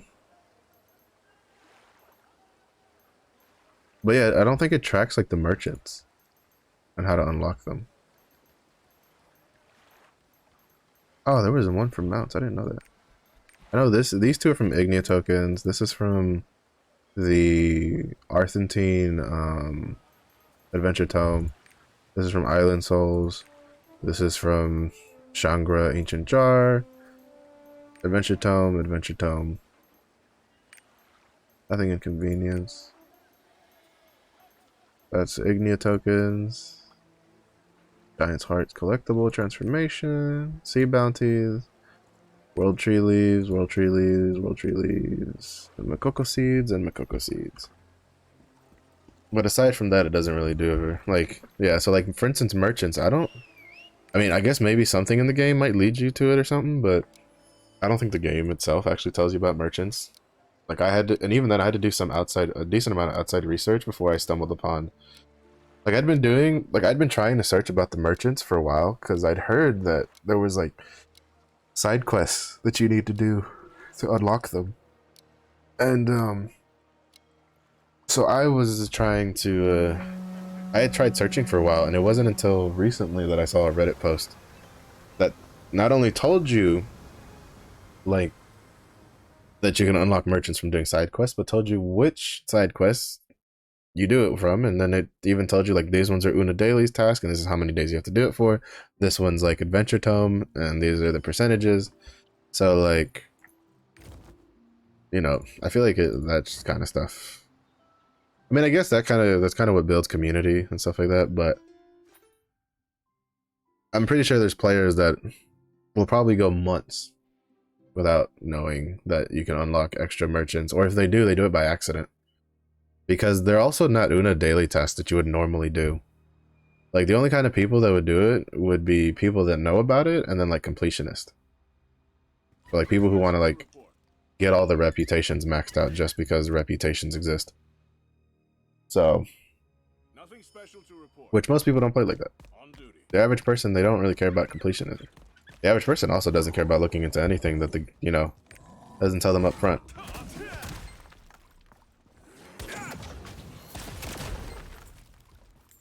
So, stuff like that needs to be better explained, in my opinion.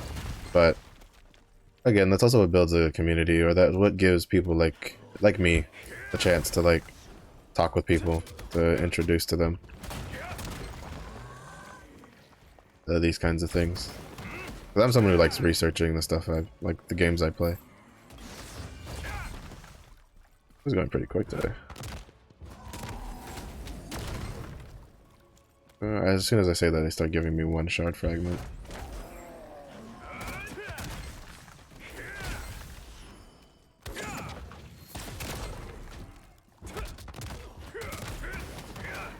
Last formation, bitches! Oh, and we're done.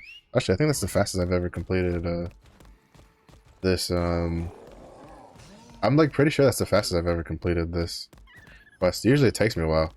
Because usually they're pretty stingy with the fragments. We must stabilize this area. Running. Should be able to make it. Yep. All good in the neighborhood.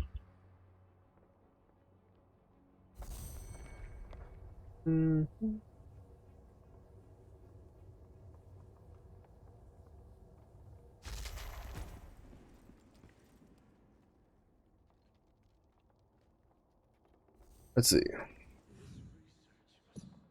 Alright. Finish with this one. And now we'll go to Rothan because we're here.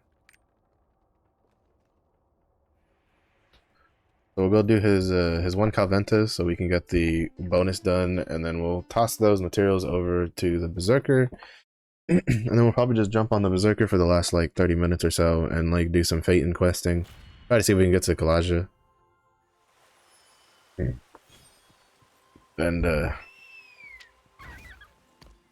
then we'll be good from there, and that'll be what we call it for the day. The oh, that's what it gave me. Quality imported seafood. Oh, I went to the... No, I was right. It's just the board hadn't loaded in. I thought I was wrong. Let me see. Do I have... Am I in... Okay, I'm in raid. I have potions. And I don't have malt. Oh, no. I always kind of forget because like my Berserker has multiple multiple ability stones, and a lot of times I tend to like step out of Chaos Dungeon and go straight to Guardian raids, and it's a I had the honor of experiencing accidentally fighting Calventus in my Chaos Dungeon build for like 90% of the fight, and then still somehow winning like MVP on damage. Well, I had the highest damage tile. I didn't win MVP because we had a paladin who was spamming shields and heals, and that stuff has a higher ranking on the MVP screen. But I don't think he's in there. Oh. At least I couldn't see him from that angle. But I had the higher. I think I got the cruel fighter, which is like 30%, 30 to 40%. The damage was dealt. Oh shit, that's not bad. I want to push.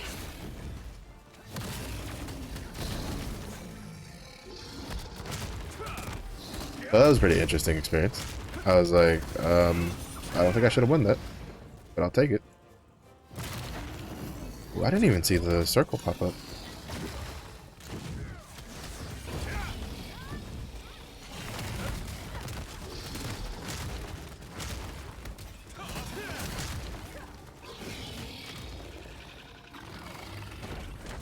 Oh shit, that was just too short.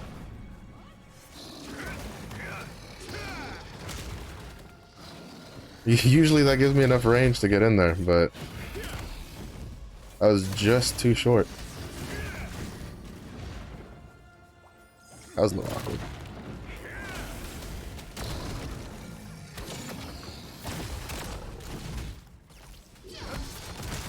Oh my god. This is one thing I hate about Calventus, is when he starts like front paw slapping a lot. And sometimes when you fight him, he doesn't front paw slap all that much. But sometimes when you do fight him, it's very, he gets very punch happy. And those front slaps deal a lot of damage.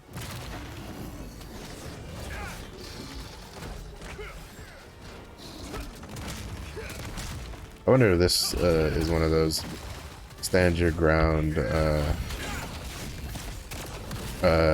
artillerists with his turret. I've had a lot of artillerists that they think they're like impossible to kill because they have a big shield on their turret, and then they'll eat all of like Calventus's damage. But I think most people don't realize that when you eat a lot of Calventus's dark moves, they give you a stacking like defense break debuff. So no amount of shielding is going to protect you once you start getting like 3 or 4 stacks of that.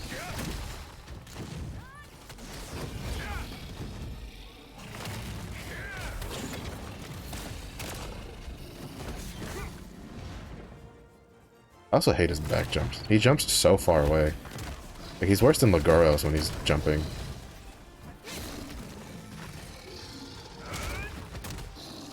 And I just feel like, I don't know, maybe I'm getting unlucky with like the moves he's deciding to do, because I don't remember him jumping backwards all that much when I first started fighting him.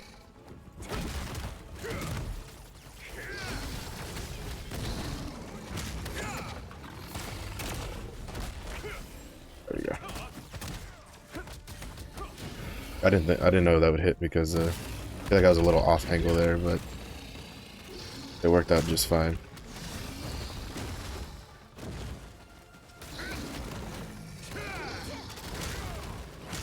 Oh, nice. He got hit by all of that. Oops, I didn't want to pop that.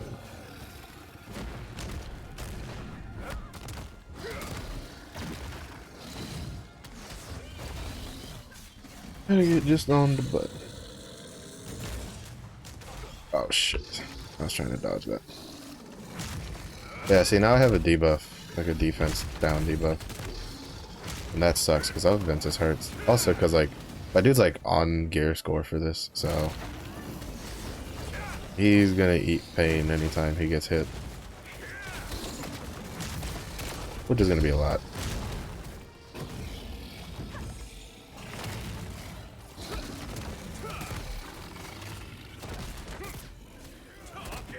Wow, I really didn't... that honestly had no business countering him.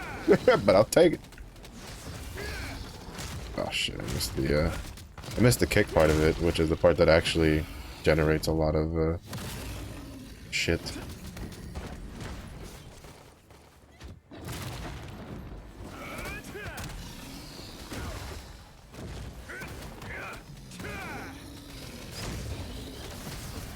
Oh, there we go.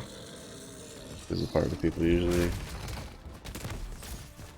ignore. Also, you try not to get hit by the orb exploding, because I feel like that sometimes... what the actual fuck? You son of a... He fucking sniped me with that stupid little shit that he does. Where he like throws out like a dark... he throws out like this dark... He lobs it like a dark grenade almost at you.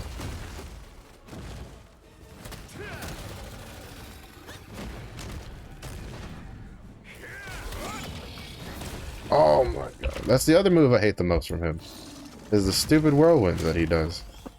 I need to go back to potions. I'm almost dead. Fuck away.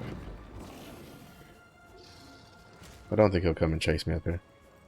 But, yeah, he's gotten... I feel like... I mean, I don't think they did anything. I don't think they, like, stealth buffed him or anything. But I do feel that he is a lot more aggressive than when I first fought him. Because before...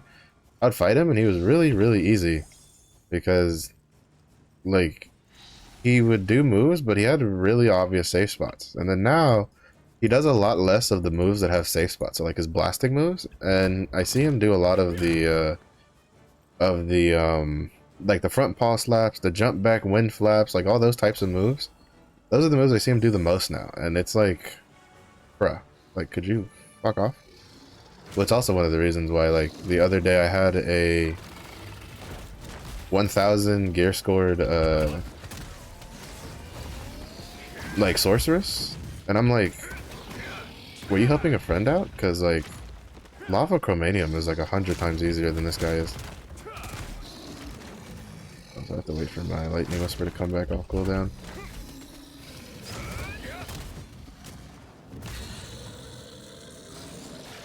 Oh, he dead.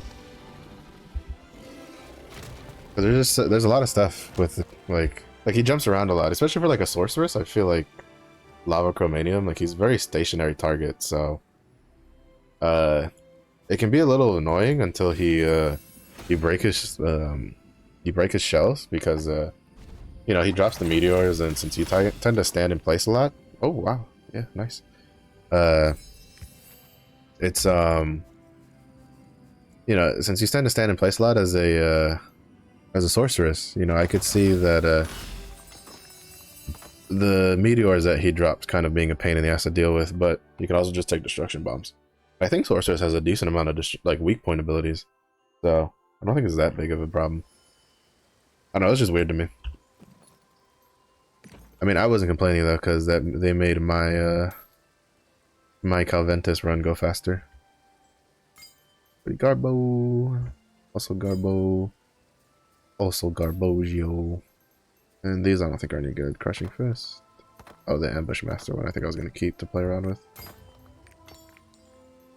Okay, so we're going to go here. We're going to throw these in here. Because we're going to send those over. Yeah, see, like, I had, like... So there's 18 tier 1 leap stones here. I had, like, 200 in this stack before I pushed the Berserker up. Like, before I made the Berserker. Like, leap stones are really, like... Aside from shards, are your really big... walls that you'll run into. Okay. So that is... everything I think I want to do on the Striker. Yes, yes it is. So I will now switch over to the Berserker. Oh wait, I didn't do... No, I didn't do his second Chaos Dungeon. We'll do that. I was thinking if I wanted to do that now or do that later, but since we're already here, we'll do his... I forgot that I had left to go do the field boss, map boss, world boss, whatever the fuck you want to call these hourly spawn guys.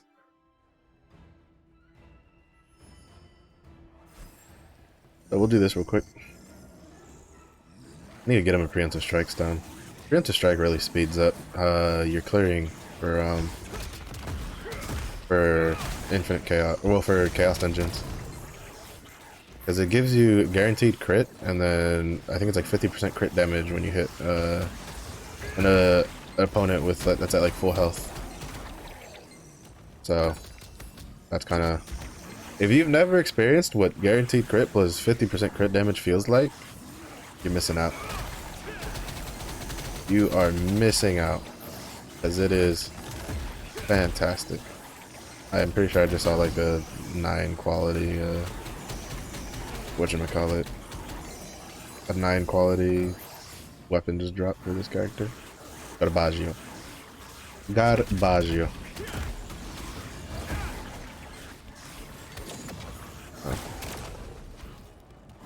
See? This time it spawned at 17%.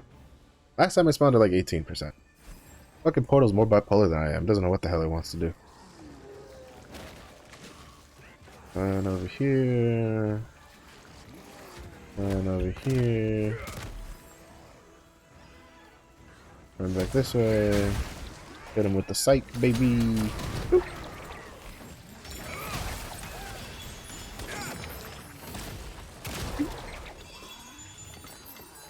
Pretty good, pretty good.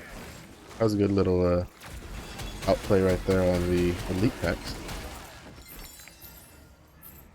Let's see. Over here, over here.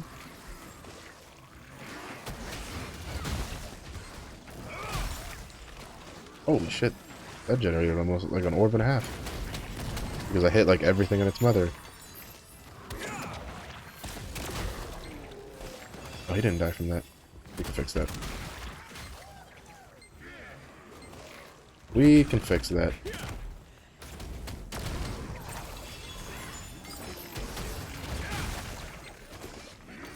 There is the tree gorilla. That's basically what he is a tree gorilla. He's like a gorilla made out of trees. Da, da, da, da.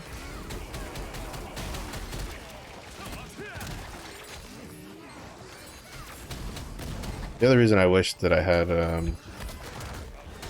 whatchamacallit, Counter Strike is that keeping adrenaline up while trying to do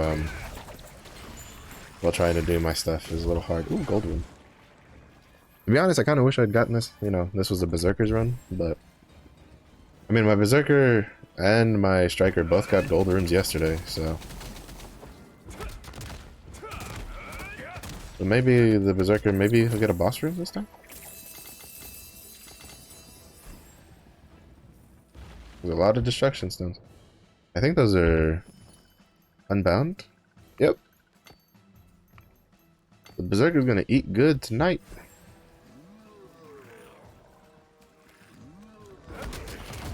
That's... the leap stones will probably hold me back because I literally have none. I've used like almost all of them. And there's not very many on my Infinite Chaos Dungeon shop. left. So I think I might be able to get him most of the way to, well, I still have the dungeon reward, so he might be able to get to 980 today. Which, if he gets to 980 today, that means I can then, that means he should be able to get to 1,000 tomorrow with the, the Fate and Hard mode dungeons, plus funneling more mats into him. So, that'll be nice to see. Oh shit, that's not the button I wanted to push. I swapped the keybinds because to match my my raid build layout better, so that I wouldn't like fuck up. Because there was a couple times I hit the wrong button on my like raid layout because I do more chaos dungeon than I do anything on this character.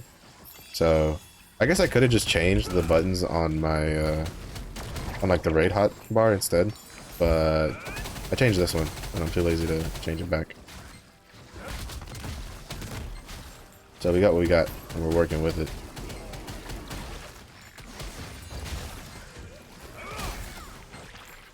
And we're working with it. I hope I get the bleed rune off of Orion soonish. Because the yellow bleed rune would be pretty nice. Purple bleed rune's like fantastic, so I can only imagine how much a yellow bleed rune would rock, like will deal damage.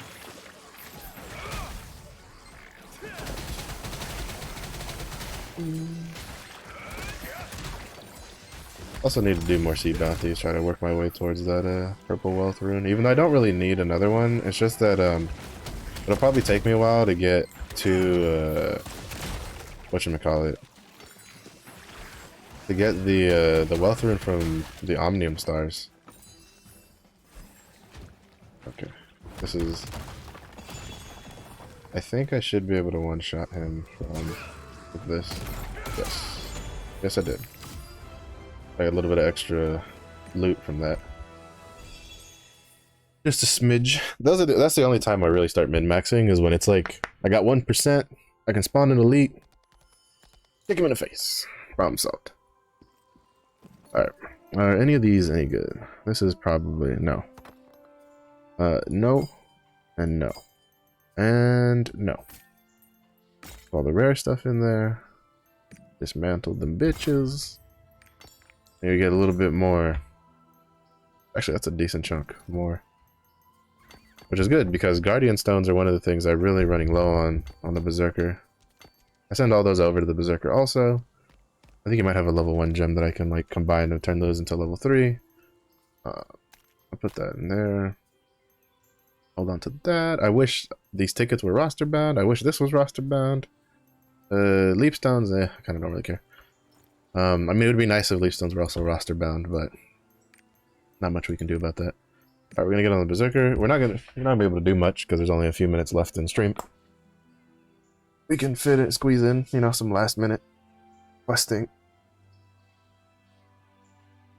Because that's what I'm gonna do off stream, is power through Phaeton. Try to get Phaeton done today. Phaeton's gonna be kind of annoying because Phaeton has the stupid like stealth dungeon part, which takes forever because you gotta get like the 20 children, and then you gotta go over there, and you gotta break the pots, and you gotta come back over here. I'm like, can we just kill them and get over? Is what it is. Que pasa, yo no sé cuál. So pretty good, pretty good. Open my little flying nugget. Pull out these. Yeah, you see, like I had only like 96 left because I go through a lot. You go through a lot of Guardian Stones, especially in tier 2. They have Destruction Stone chests. I don't have Guardian Stones chest, unfortunately. On Friday, I think, Friday or Thursday, I'm going to open these card packs because I get another 10 any card pack from the event. I'm also holding on to these because I don't know what I want to pop purples on. This is gonna go over here. These are breaths and extra shards that I have saved up. These are tier 1 mats that I don't know if I'll ever use these. These are my coins that I have saved up, and then these are Harmony Leap Stones. That's about that. That's about it there. Let's see. Yeah, I don't really have too much left from that. So, oh, gotta go talk to Levi. All right, just hold on a moment. We're just gonna speedrun through all this because I already did Phaeton on stream once a long time ago with reading all this stuff out. So I'm cool. What has happened to Phaeton? Thanks. Pushing these out. Heal the ungrateful people.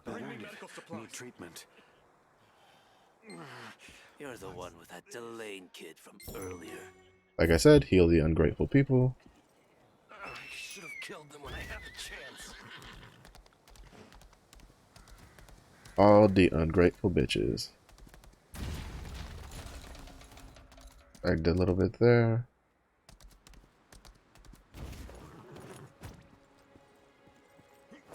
Oh, God. I wish they would like change the color of the arrow for when you were going up or down. We've lost too much time. We need to go. Whoop. To be honest, I am half tempted to oh, no, that's a quest starter. I am half tempted to just knowledge transfer the Berserker through Phaeton. I can only. Well, I'd have to see the cost. If we do, I'm a little stingy. So, I'm a little stingy, and there's plenty of mats from doing a couple of lags here and there.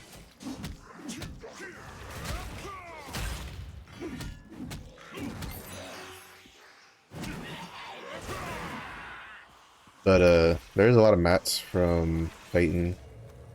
It's one of the reasons like Rohendo, sure, maybe knowledge transfers, whatever, but I don't know if I would suggest knowledge transferring through like Yorn and Phaeton just because of the sheer amount of materials you get for tier 2 stuff through them. And so like if you're not someone who wants to spend gold to buy materials, or if you don't want to be too particularly patient, like I'm a bit impatient to have this character get to 1000. Not so much to get to tier 3, but to get to 1000. Because Lava Chromanium, 1000 is a pretty solid spot. It takes a lot to go from 1000 to 1100. Because that's like 5 upgrade levels, and that's like the last 5. That's like plus 10 to plus 15. And it's a steep climb. And even with the honing rates for the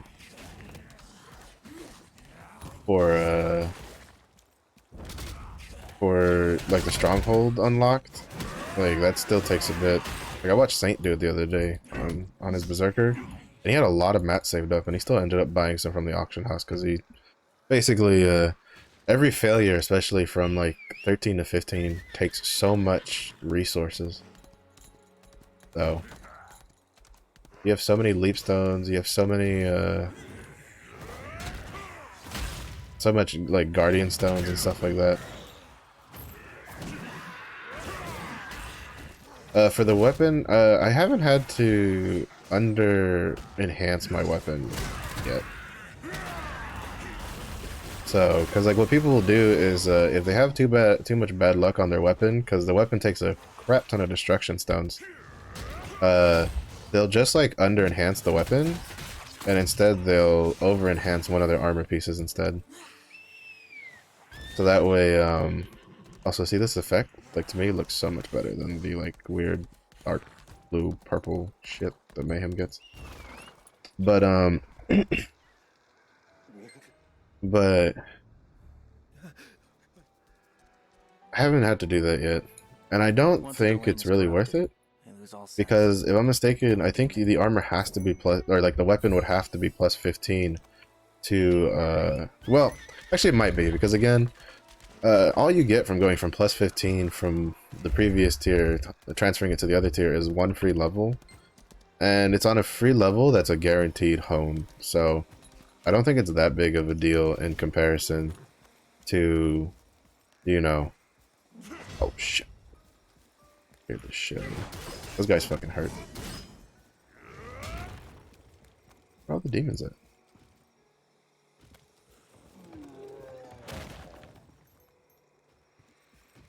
This is weird. Usually there's like a shit ton of demons here. I guess maybe I'm following behind someone.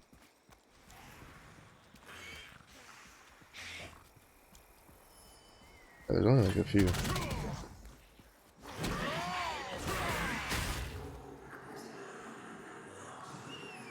Yeah, see, usually there's like a shit ton all the way down. I must have been right behind someone for the quest.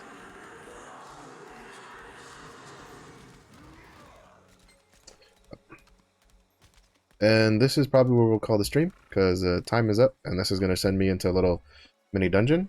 So that's pretty much everything for today. I do appreciate you for watching. The next time I stream will be tomorrow at 2 p.m. Central, as it is again all times during the week.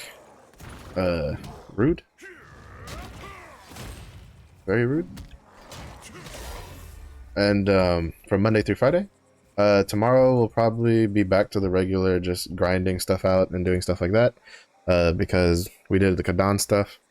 It is Wednesday, so it's kind of also like I'll have to do like a full checklist. I think I've done most of my abyssal dungeons, but I could be wrong. Wouldn't be the first time I was wrong. But yeah. So thank you for watching. And if you end up watching this VOD on like YouTube or something, I do stream on Twitch Monday through Friday from 2 p.m. Central to 6 p.m. Central. So if you watch on YouTube and you like what you see, feel free to come join us. So until next time, I will catch you all later.